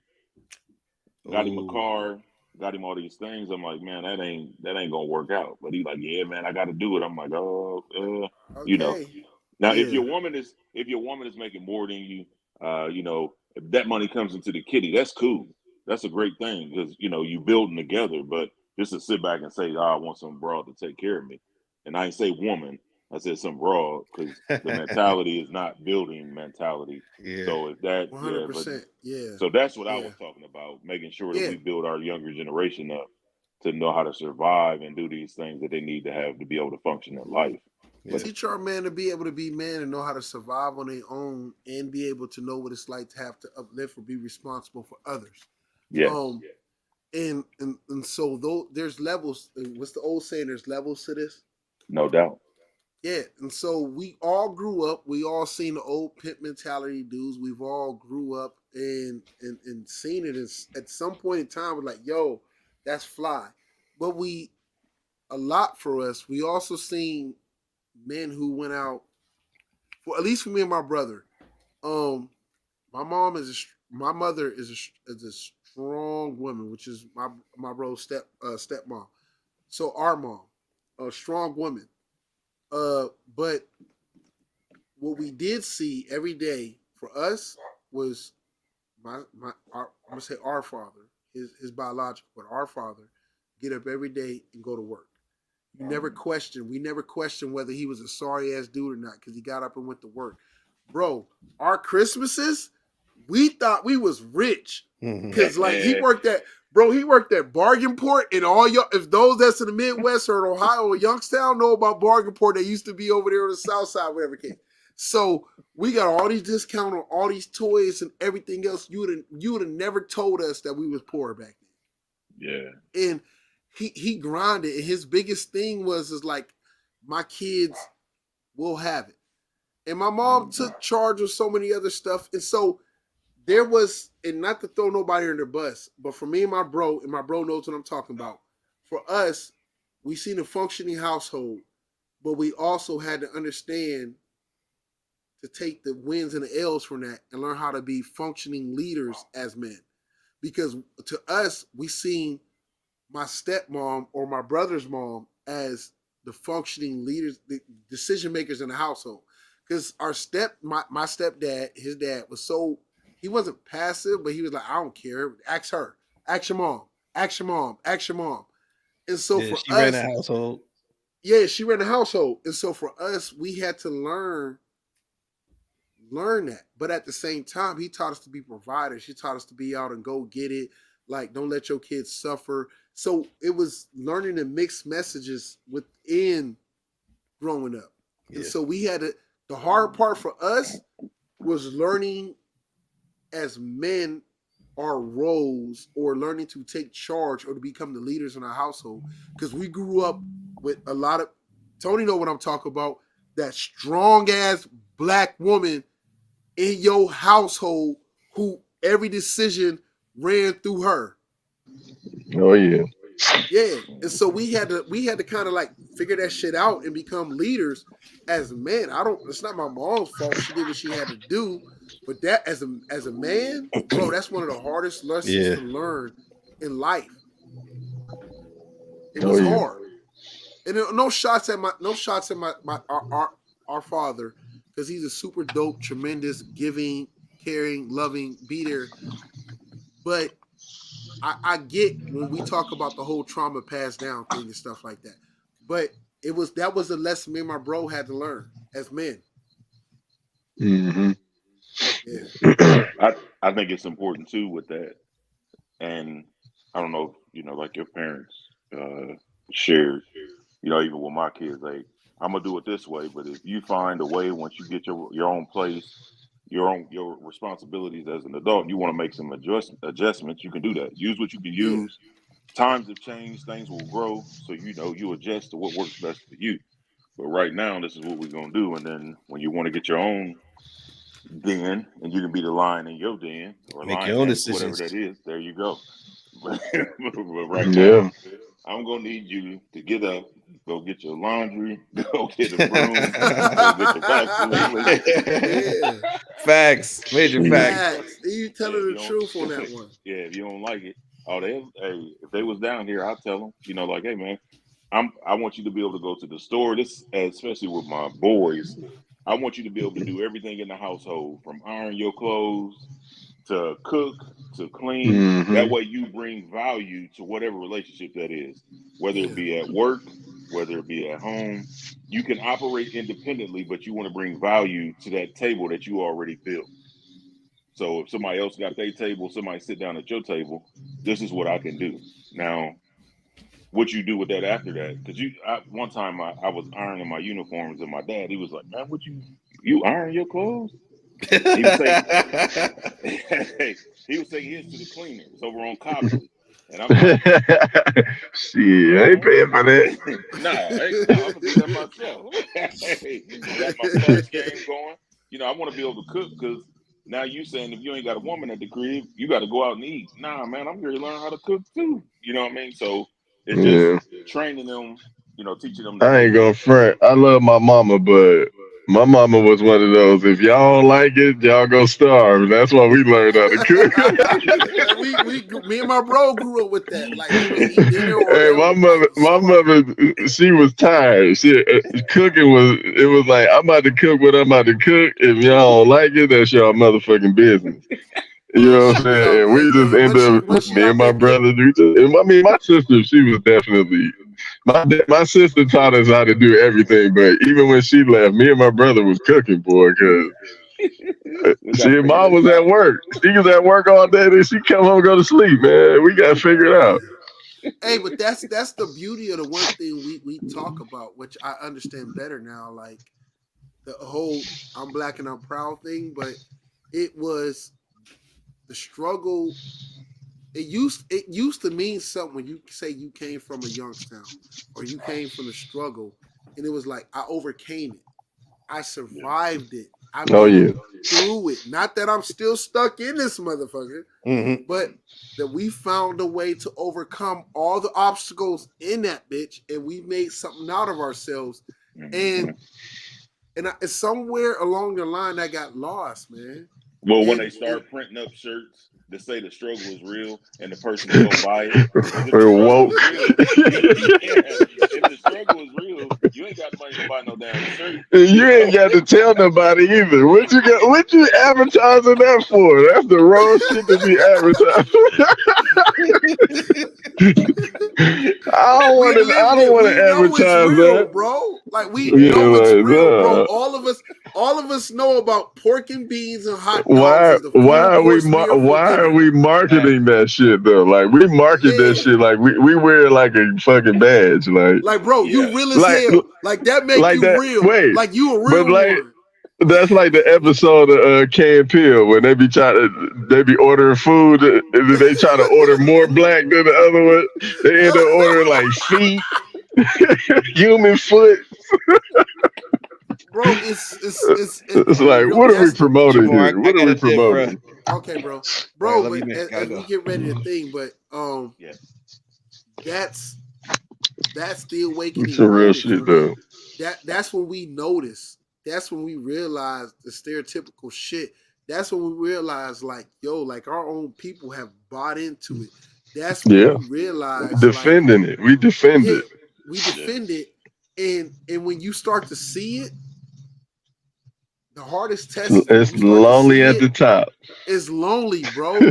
It's lonely. It's hard, bro. It's like, yo, like I love y'all. Can y'all see this? Can y'all understand this? Like, and don't get Yeah, me wrong. There's some of our people who take it extremely too far this way or too far that way, on whatever side you want to play it. that's true. Yeah. Yeah, but it's becoming with knowledge and becoming mature enough to what to do with the knowledge. Becoming because Yeah. Right. that's why this saying means more to me more than anything else I've ever learned in my life. And y'all know the saying, y'all heard it in the movies, cartoons, everything. When they would sit there and say, "You want to hear the truth? You want to hear the truth? You want to hear the You're fucking not ready truth? for the truth. You can't handle the truth." And I never understood how important that was. You know why though? Why?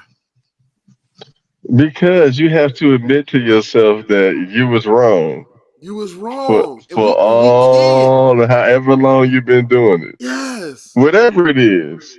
When you Yes. find out the truth, it's hard to be like, oh, so I've been doing this wrong the whole time. Like Whole time. nobody wants to be that person. Like, Humility. It's a humility. Humility. You Yeah. gotta humiliate but yourself or Humble be yourself. humbled to Humble learn. yourself, and then say, okay, mhm. take it on the chin. All right, I need to grow from here.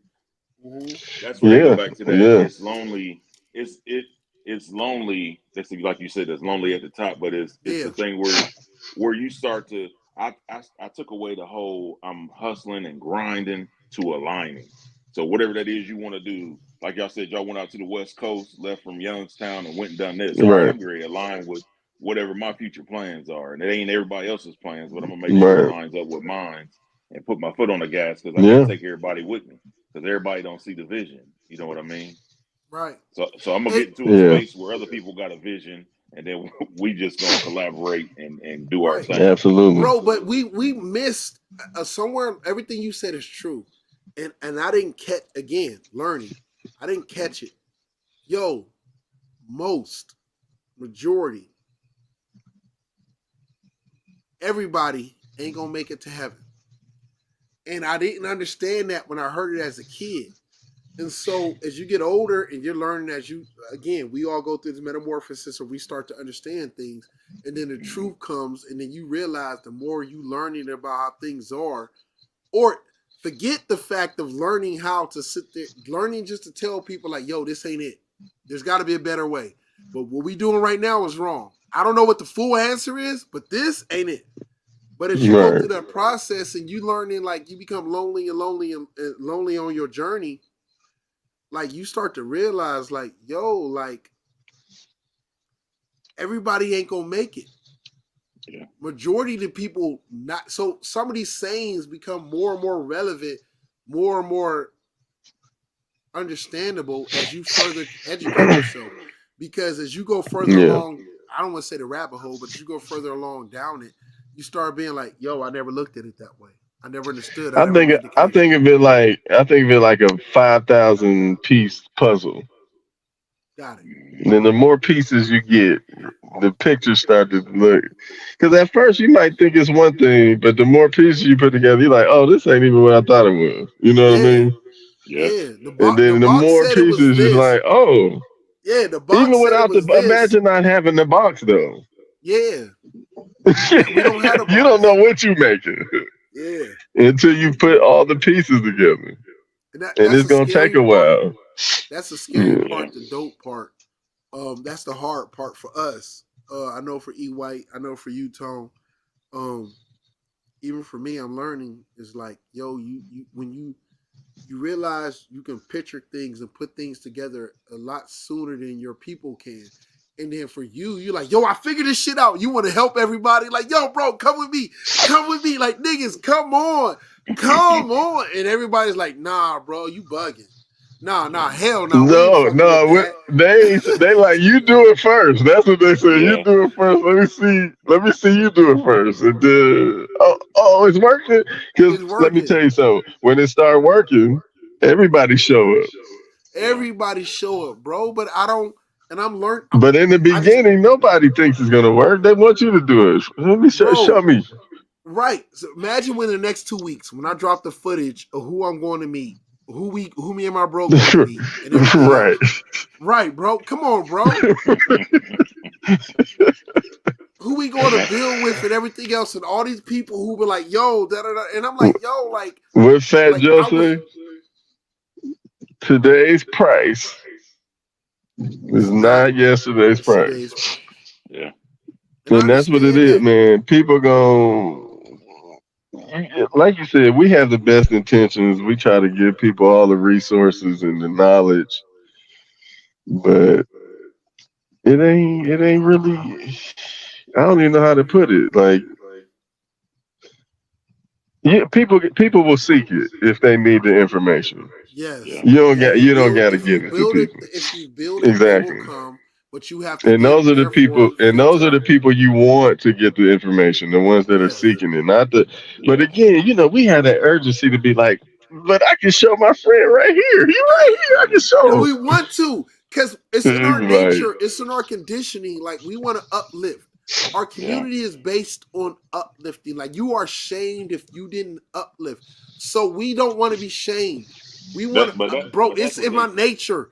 Knox, you talking to me, bro. Really I came to you, and all I could think about the whole entire time, just based off the information you giving me, I want to uplift you. Just conversations. Forget anything else, because you could have been like, bro, I'm about to charge you per hour, per fucking minute if I want to, for what I'm giving you. No, right? You're right, though. I mean, you could absolutely be like right. Right. Mm-hmm. And I mean, you be like, yo, bro, because in your mind, you're like, yo, I help somebody I know build something great. Yeah, if you're seeking it, I'm going to help. Yeah. And to me, vice versa, right. Like, how I was raised, we was raised the same way, E White is the same way.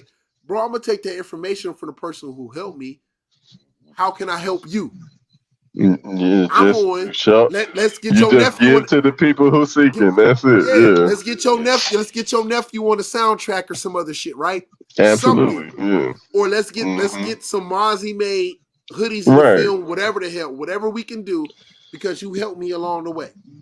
Listen, we didn't grow up together. I feel like, I mean, like, to me, especially when it comes to business and like people that I grew up with, it's like I'm gonna know y'all for the rest of my life. Ain't like I'm gonna just eventually not know y'all no more. Like, so bro, this shit I don't. If I have an opportunity, it'll come. Yeah, and I don't go and to me, I share my blessings.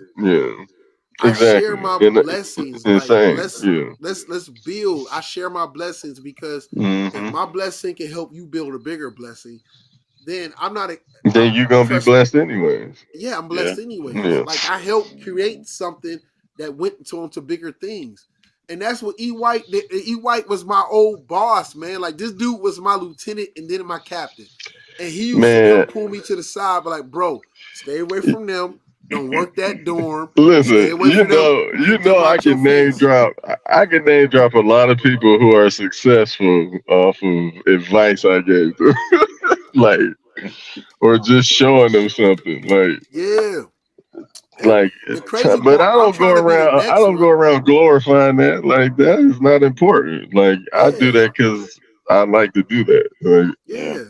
again, people who seeking the information, I'm gonna give it to you, especially if I got it. So Yeah. Bro, you helped me out so much in the past. yeah. I've known, hey, E. White. I've known this brother probably since like Little League, Northside Wow. Knights before him and Burton and somebody else left. They all there was a group and they all left together. we just lived around the corner from each other. That was by default. This how Knox know what I'm talking about because the only one that stayed longer was Sam Pete. Mm-hmm. Because they was a trifecta. That's how I know he know what I'm talking about. Him, Burton, Mm-hmm. and Sam. Yep. Sam doing well, man. I miss that dude. I love that dude to death. But what I'm saying is that I've known him since then. I've been going through my whole adult life and everything else. So we play high school football together and we've been cool. We've never outfalls, whatever case. We just grew up in the same struggle. We know all the mutual people. We have mutual respect and love for each other. I hit this brother up like a couple weeks ago. He gave me the most advice, the biggest information out of a lot of people I've known in between that time who I thought I was closer with. And he just gave it to me. He's like, bro, do this. You need to do this. I'm going to send you this link right here. Look at this. You need to understand this. You need to do that. Listen, why charge you? That's my dog. He didn't charge me nothing. I ain't about that. Yo. So when we got like a 300, I'm going to just say this without going into details. When I got it for a project I need to happen and I got a $300,000 deal on the table and I'm like, yo, let me hit up Knox. And I hit him up like, yo, help me understand this. And he like, hold on. He put me on hold. He on his phone. I can hear him on his phone in the background like da-da-da-da-da-da-da. Bro, he's still at work. This the middle of the day. And he's like, yo, this. Look at it this way. And he charged not. He knows because he been in the business. He was in a music business, like big time in the music business. So he knows what time costs. And he was never like, yo, that's going to cost you. I want this off or nothing like that. Because you know what? I don't like people like that. Like when people bring up like how they should be compensated about something, it rubbed me the wrong way. Like I get away from people like that. I've always been like that. Bro. Like he ain't never asked for nothing, but you know who, as this grows, who I'm coming to, who if I got some digital, I believe you're like digital marketing or something else was your major, right? What you're working in now? Me, multimedia. Oh, now I'm just web but development. You're freelancing and stuff like that. Yeah, I do a lot of stuff. Yeah. So who I'm gonna go to? Who I'm gonna throw that once we get that money? Who I'm gonna throw it to? I'm gonna throw it to my brother I know because my brother I know. Yeah, and he's been helping me out the whole time. And there was like, yo, you owe me this. He was like, yo, if we do this, if we do that, yeah, that's how it works. That's how it works. And so, like with you, so I respect it, man. There's something about that humbling. Appreciate it. I appreciate it. It's dope. It's something about that humbling effect, humbling feeling like each one teach one, each one raise one, each one uplift one. That's why I always give you all the biggest praise in the world, bro. Like you helped me become a better man. Bro, outside of work, you helped me become a better husband, a better father. Just your advice you're giving me. Tone, learning, like, man. Learning. Like, bro, you helped me become a better businessman. In the process of becoming a better businessman, what I've done is gone back and watch how through social media, certain things you do within your household. As a father, I went back to go study and was like, yo, this dude is dope. This dude is a dope father. Like, if he's giving me a sound advice on this, and this, let me see what he's doing on this angle and this angle. Like, y'all both have helped me. And I'm a real man who's not afraid to admit, like, yo, it's a lot of men that have helped me become a better man. Yeah, I can say that's been my growing up too. Yeah. Like it's just been a lot of good men in my life. Like, Yeah. and you just want to be like that. Even Yeah. to this day, you still respect and love those people. Like, you know what I mean? Like, Hmm. I got a lot of good people in my circles. Is just genuinely good people. Like, it ain't no. And it's crazy because coming from Youngstown, you think everybody is out to get you, or you got to Yeah. be careful around everybody, and you can't trust people. But it's Yeah. like the older I get, the more I know what that energy is and how Yeah. to nurture it, I guess you could say. Yeah. So You're right. You're right. Iron So sharpening iron. yeah, iron yeah, sharpens iron. So absolutely. E White, before I let you go, bro, Yeah. in your journey coming up as a young brother, and the connections you have made, and you made connections within your race, you made connections without of your race. So let's not put race into it. But Mhm. for you, what was the biggest lesson you learned, and what was the hardest lesson you learned? Um, well, I think the biggest one was I was told and taught not to trust people that don't look like you. So Mm, that whole race thing was brought in, especially when I started working at the institution.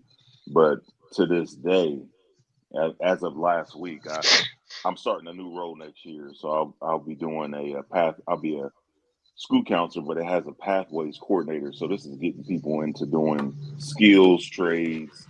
If you want to go into like videography, whatever that is, making connections in the community. So students don't have to go to college; they can go right while they're in high school and partner and shadow up with some of these people. So within this job, nobody has told me about this job, so I've had to learn on my own.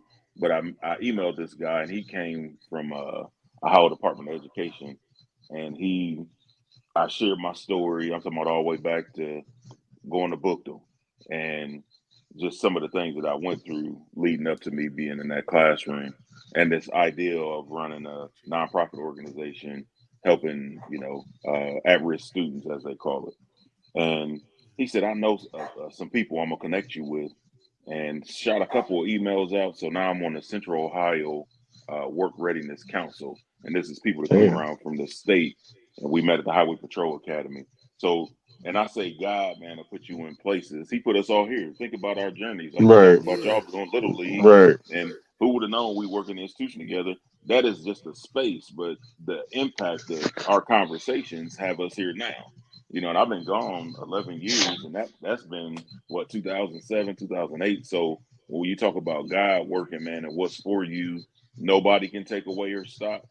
So looking at this whole thing of grinding versus like sitting back, like you said, sitting back, people, you learning, and just feed yourself the right information and sharing it to other Nourishment, people. nourishment, getting that Yeah, nourishment, man, feeding yourself.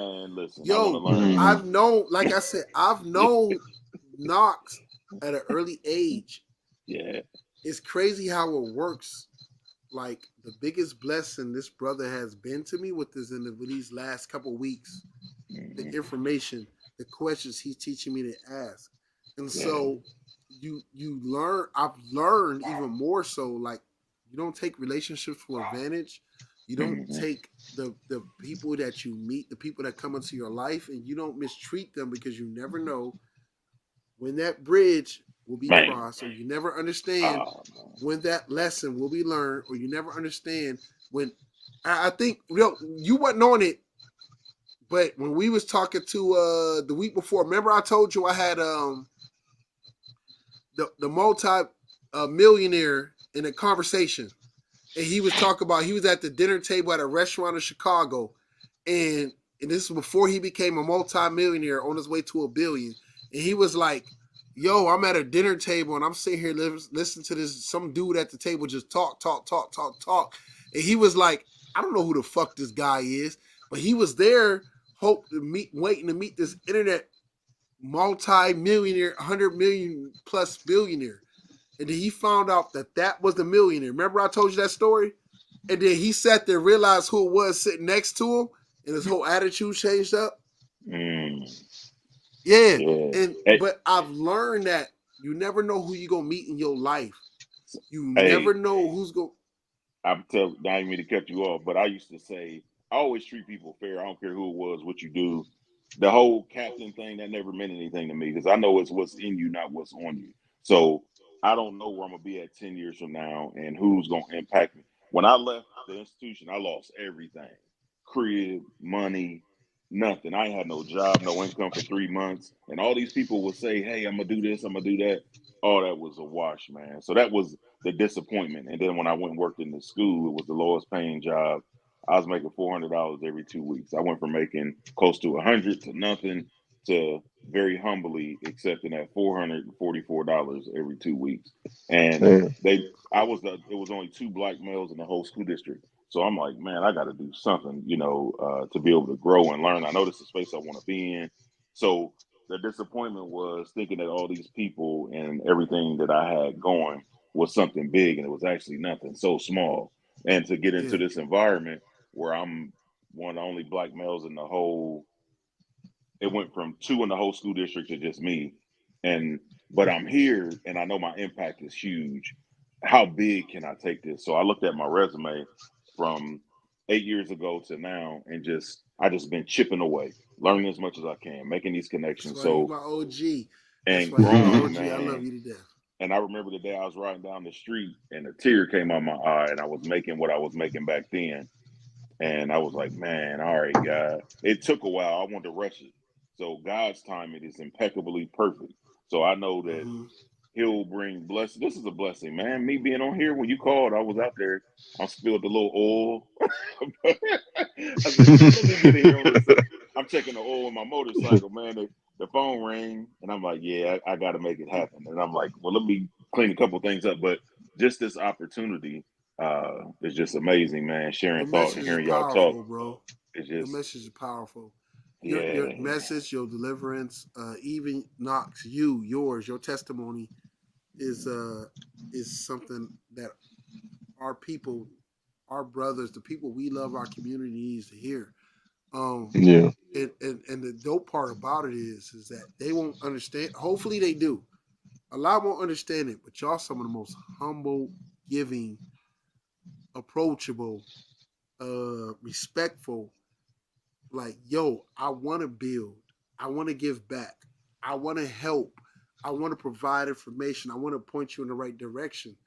And I need our people, please understand that. Like, there's a lot of your people out there who want to help you, who yeah. want to push you in the right direction. Like, these brothers Let, aren't trying to hide the let, wealth that they're still trying to build.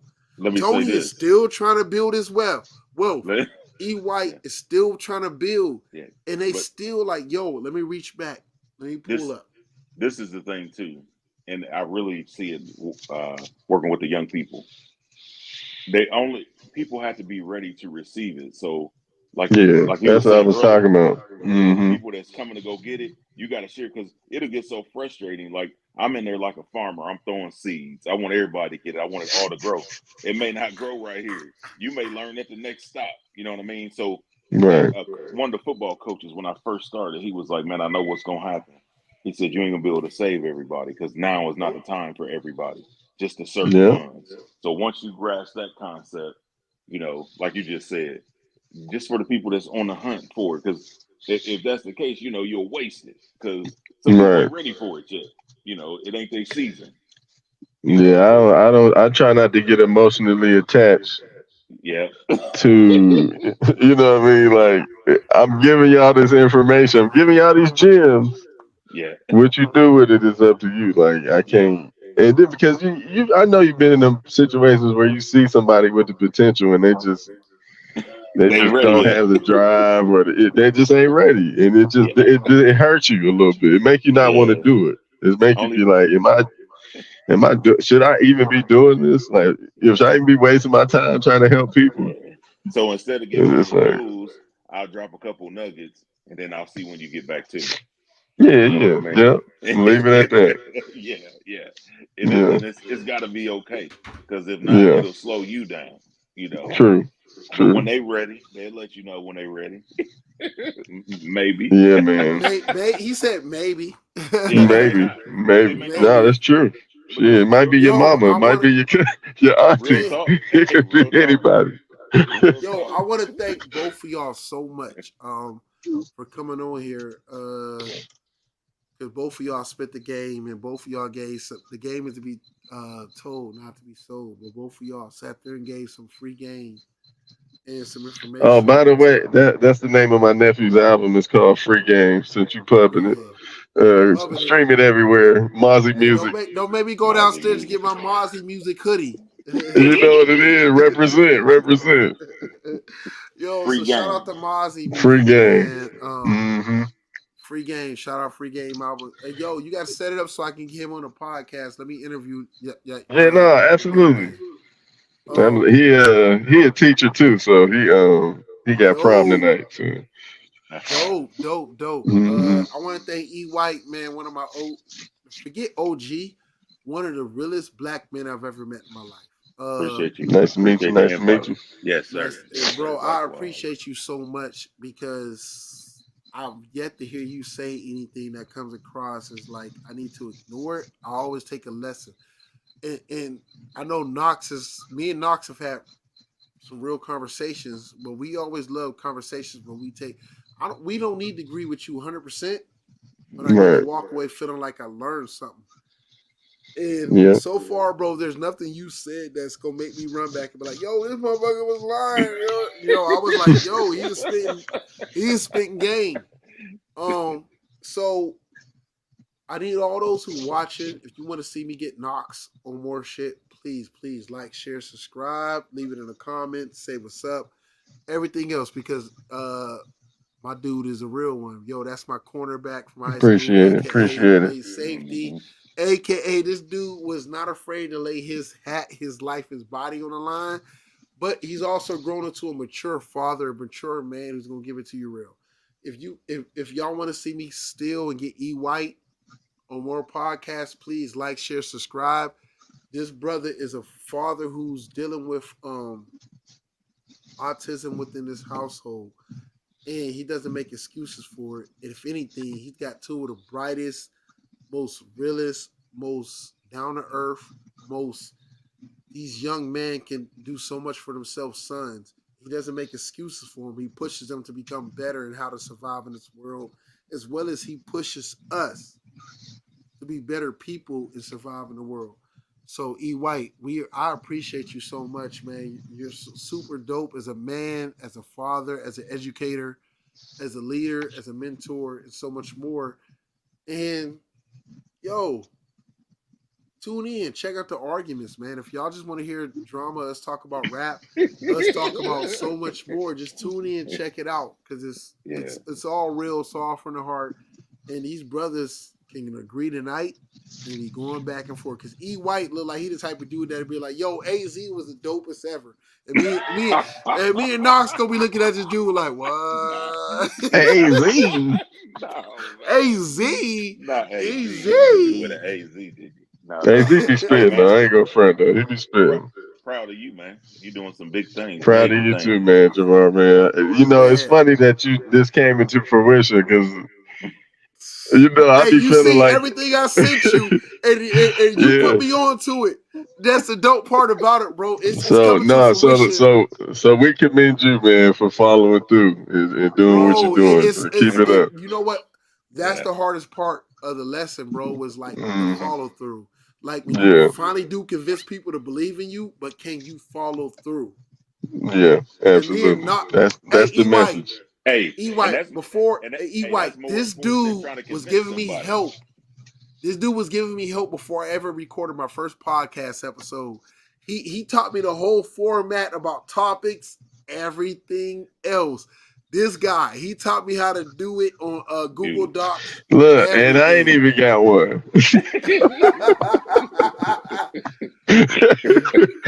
But that's what I'm here for, man. I can't do everything. I'm glad.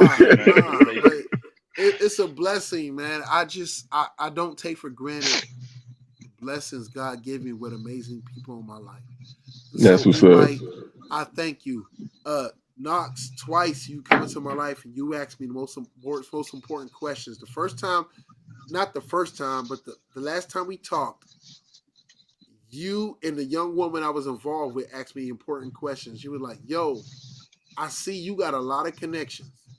Are you just utilizing your connections, or are you actually paying attention to what you're trying to build? Because and not taking advantage of it because you have access to important connections. And I thought about it, and at that time, because this is when we were trying to create the platform that was not about fussing about all the issues our people were going through, but trying to come up with solutions. And so, and Knox asked me the same question, E. Knox is like, bro, so what are we trying to do with this? I'm willing to help you. I'm willing to walk you through step by step. I'm willing to bro, he's the only reason I use Google Docs today. But he was like, what are you trying to do? Here's a platform. Here's a thing. Ask yourself these questions. Go through this. Set up this thing to help you out. And when I went through it, and I was like, yo, I do have access. But I was so immature in the access that I had. Like this woman, her name is Kamisha. She in Cleveland, and she make fucking change happen. And I had access to her. I got E. White. I got access to you.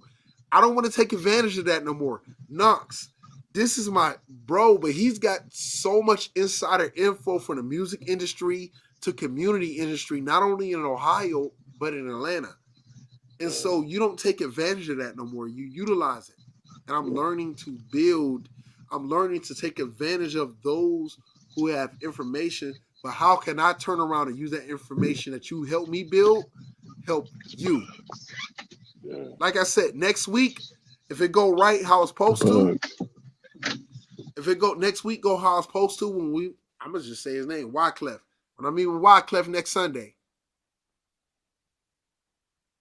one of the first people I'm reaching out to is this brother, because I'm like, yo, we here. We at this point,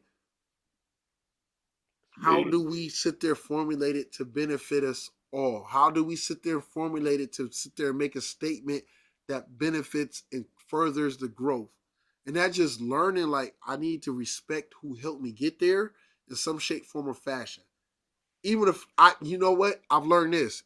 If Wyclef is like, yo, da-da-da, whatever case he want to do, whatever you want to do, I go to Knox and say, yo, I can get your nephew's song on the soundtrack for the film. And Knox gonna be like, I wasn't looking for nothing. We ready though. I wasn't looking for nothing, but we ready. Yeah. Hey, that's what yo, D voice. I get you to narrate. I'll get you to narrate. And I live by that, E. I live by that. No doubt. I tell my kids that every day. If you stay ready, you ain't got to get ready. Period. So that OG mentality that I was raised with, and that me and Knox both was, and you, E. White, being my OG, I know you was raised with it. I'm just learning to further it and learn to be appreciative. So I thank both of y'all brothers, because both of y'all brothers, different point in times in my life. It's so weird right now that y'all both have full circle to come back into my life at the most important time with some crazy shit is happening and opportunities popping up. And both of y'all brothers come back. Hey, I swear that's what I was thinking, man, when you have reached out there. That matter of fact, even how we reconnected, even though we sent shout outs through the text, with Murph. We sit in the classroom and I mentioned your name and I'm like, hold up, man. He's like, that's my brother. I'm like, what? Wait a minute. Yeah. It's a blessing, man. Sweet. 6 degrees of separation. I'm thankful. So I thank or Kevin Bacon, one of them. Yeah, bro. I thank you, Knox, bro. I've been with this brother. Hey, E. White, we go to Atlanta. You know who we hit up? This man. This brother right here. E. White, where you want to go? You want me to come pick you up? Holler at me, man. Holler at me. I know all the secret spots out here. I know all the secret spots. Hey, this brother had us as strokers. We was like, oh my God. Strokers was fun. Strokers was fun. I ain't know strokers was fun like that. Hey, bro, this what brother right here had us enjoying it. What y'all said about traveling different places. Me and my lady, her birthday was just 2 weeks ago. And she was like, let's go down to Louisville, Kentucky. Just gonna take a short trip. and the Kentucky Derby is coming. So when we touched down, seen all this traffic, and man, they had a air show, fireworks. Man, I mean, it was off the hook. We didn't think it was gonna be that nice. But like you saying, we talked about now going to New York, getting out of the neighborhood, getting out of the state, getting out of the community, networking. You know what I'm saying? Growing, doing some different things. But yeah, hey, wait until a year from now. Hey, Knox, what you doing next weekend? Nothing. I ain't got much going on. You want to meet us in New York? You want to go? I can't go to New York. You want to go politic with Wyclef? My wife gonna be out of town. I don't think I can go. Hey, FaceTime is a good thing, and this FaceTime absolutely is beautiful. Yeah. Listen, if she wasn't going out of town, though, hell yeah. Yeah, but that's my look. Hey, E. White, this brother, the whole process, I've been nervous as hell when I run things by him, and he was like, "Yo, stay calm. This is this. I understand why they asked this. I understand why they want this. It's okay. Nah, let me look them up real quick." He looked them up. He was like, "Yo, nah, they legit. They got this, and this going. They this, and this. But I understand why they asking for this. Stay calm. Play your hand right." He also taught me like, "Yo, bro, just because they throw money at you, the first person to throw money at you don't mean you got to take it." Yeah, they looking for opportunity. That's wise counsel right there you got, man. Wise counsel. Hey, it's funny. Yeah. They got this project going on at school. The student just called me. They want to develop a video game, and they asked me to do some voiceover work. Ooh. Yeah, it's pretty cool. I'm gonna try to get into this, see what's happening. Bro, I ain't signing away Get nothing. into it, OG. I ain't signing away nothing. I want the royalties. Absolutely. Yep. How many points do I get? I don't know these hey, E. White, that's the guy you talk to right there, Knox. Bro, that's what he does for a living. He knows it. He knows it. Yeah. He knows it. I'm gonna go meet with him next Tuesday and see what's happening. I ain't signing I'm gonna connect y'all too. Because I know y'all can for real. But E. White, the guy you want to talk to is Knox. That's what he does for a living. That's what he deals with. That's what he understands, bro. He gonna make sure you get what's yours, and when you learn to give a little, so you can get more in the end. No doubt. Yeah, pick up my dog. That was a good one. Yeah. So E. White, I appreciate you, man. You know, you're my OG, my older brother, my OG to the third degree. Yeah, appreciate you reaching out to me, man. Man, hey, bro, this is one of the most educational podcasts I've had, bro. Yeah, I told you this was one of my dreams, man, and here I am. I'm like, man, I'm nervous to get on one of these now. Listen. What I'm gonna do is, I feel like I'm a regular. You're a regular. What I'm gonna do is, what I'm trying to do is get Knox to come in and be a regular every other Friday. Okay. Once I get him locked in, and I get you and Knox locked in, I feel like we can build a super educational multimedia process with giving people the game, but that's just having fun. It's just talking about what the fuck is going on in life. You just spoke it into existence, man. Now it's happening. The manifestation. Knox ain't got no choice, man. That's my dog. He ain't got no choice. I know he be busy, man. Hey, Knox. Shout out to the bald headed dread. Big bro, Cadillac. Yeah, Cadillac, man. Shout out to the bald headed dread, bro. Hey, E. White, his brother got the dreads in his beard. Oh yeah. Yeah, Cadillac. He used to have the mobile cigar shop lounge. It was dope. Oh yeah. Hey, I could get Big Chicken to pull it up real quick. I'm gonna get Big Chicken to pull it up. His cigar shop lounge was super dope, man. His brother, I used to be like, yo, please let me get an interview in that. Hey, what was the name of it, Knox? What was the name of it? Rolling Cigars. Rolling Cigars. Nah, we had some fun in that thing. Speaking of which, we have it. You know, we coming out with a little mini series, Mozzie Moves. ATL. Oh, what is that about? It's basically like we just gonna be doing skits, our family. So all the Mozzie men. So May 1st, that's our first episode. May 1st? Hey, Yeah, but whatever I we need should to do to we support. having them back to back. They're gonna be every day. Yeah, I'm gonna support that. It was no, that one right there with the people in the thing. That one. Yeah, pull that up. But his brothers was doper than that. This might not even be his brother, but that might have been his first one he did. Yeah, he had his site gone now. Nah, my brothers was bigger than that. Yeah, His brothers was bigger than that. Yo, it was hard it as was hell. way bigger than that. Yeah, it was luxury, man. He had the whole setup outside. Nah, that's it. Listen, that thing. I don't want to talk about it because it's gone. Yeah, people was hating. There it is. That's it right there. That big one right there. There we go. There we go. Pull it up, chicken. Look at this. Look at this. E White. Apparently, you can't sell cigars out of a moving vehicle. That's Look it. at that. Yeah. Yeah, the inside crazy though. The inside crazy. It was dope. When I tell you it was black owned and beautiful, ebony like in every way, it was. His brother had it going on, man. Rolling cigars, man. That was a good time. I missed that. Yeah, Hey, man. you know Shout the out to crazy your bro. thing- So you gonna hook me up so me and E White can interview him, right? Yeah, nah, he'd be down for that all day. Yeah. The crazy thing is now what they doing.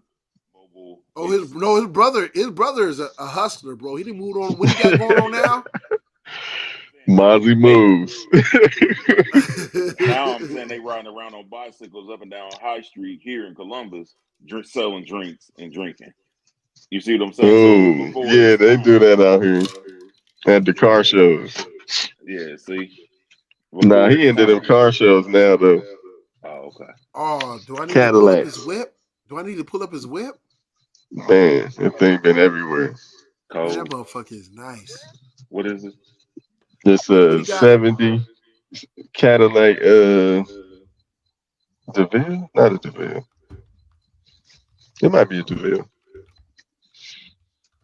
2-door drop top, candy red. You got like 20s on it. You got hydraulics on it. That thing crazy. That thing crazy. It's Oh similar, yeah, but better. yeah. It don't even look like that. That's it though. But you know, he got the skirt on his in the back. He got the drop top. Is that it? He got it updated a little bit. That's in the UK. Oh, okay. Nah, his a little different. Yeah. But yeah, that's it though. Yo, shout out to the ball headed. It's gonna be in a lot of the skits. So I appreciate both y'all brothers, man. Oh, Both y'all likewise, bring a man. lot to the game, man. Appreciate you, man. White, I thank you so much, man. Your knowledge, your wealth, what you're doing in the Columbus and the outer district school system is dope and amazing. Yo, Knox, you know you appreciate it. And I know you got a lot going on and you building so much, bro. You got any projects you working on or anything else? You shout out your nephew's thing or the if y'all need to, so Mozzie Music, obviously, young hip hop dude on some positivity. It ain't all that crazy rap, you know what I mean? Yeah, lyricist. So mozziemusic.com. Then we got MM Design Agency, which is my web development company. MM Design Agency is pretty much a web builder where you can get your website built real quick. I got a lot of stuff going on. But yeah, and then Mozzie Moves May 1st on Facebook and YouTube. Everything Mozzie though. Yeah, that's him. Post it. Mm-hmm. Yeah, that's Mozzie Music. That's nephew. Yep. MAUZY music.com. Flip his IG. And then yeah. What else I got going on?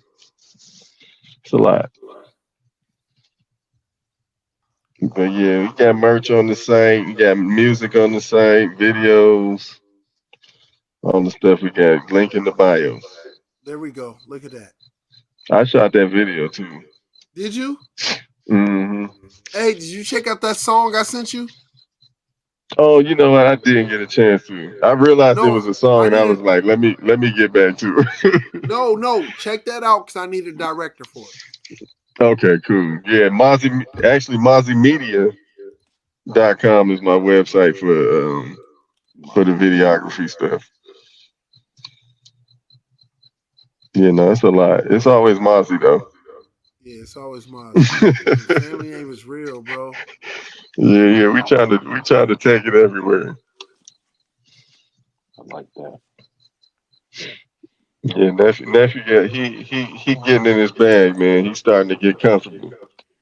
He's I starting love to it, listen. bro. Starting to listen. He gained that confidence to start to listen at the same time, right? Yeah, no, he stay. You know how you kind of hit me up when you feel like you need some advice. He come right over here.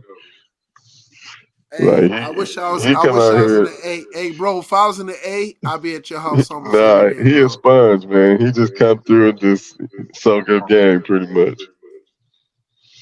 Stop So making excuses. Stop bitching. Stop crying and mhm. complaining. You just go out and get it, man. I Like, did a couple of those videos. Scroll down, you I did might this be one in some too? of them. Not that one. And let me get. It's some music videos I shot too. Scroll down. Oh, that was the album release or album listening party. Dope, dope. Yeah, I'm super proud of you, bro. Being from the hometown and Appreciate it. everything else. Like, you inspiration. For real. Same, man. All right, I'm about to jump out of All here. right, bro. Appreciate All right, y'all. E White, I Oh yeah, appreciate both of likewise. y'all, man. Thank y'all so much. God bless Yes, y'all. sir. Thank y'all for tuning in. This is a AAA podcast brought to you also by AAA Sports. And we thank y'all. God bless y'all. Good night.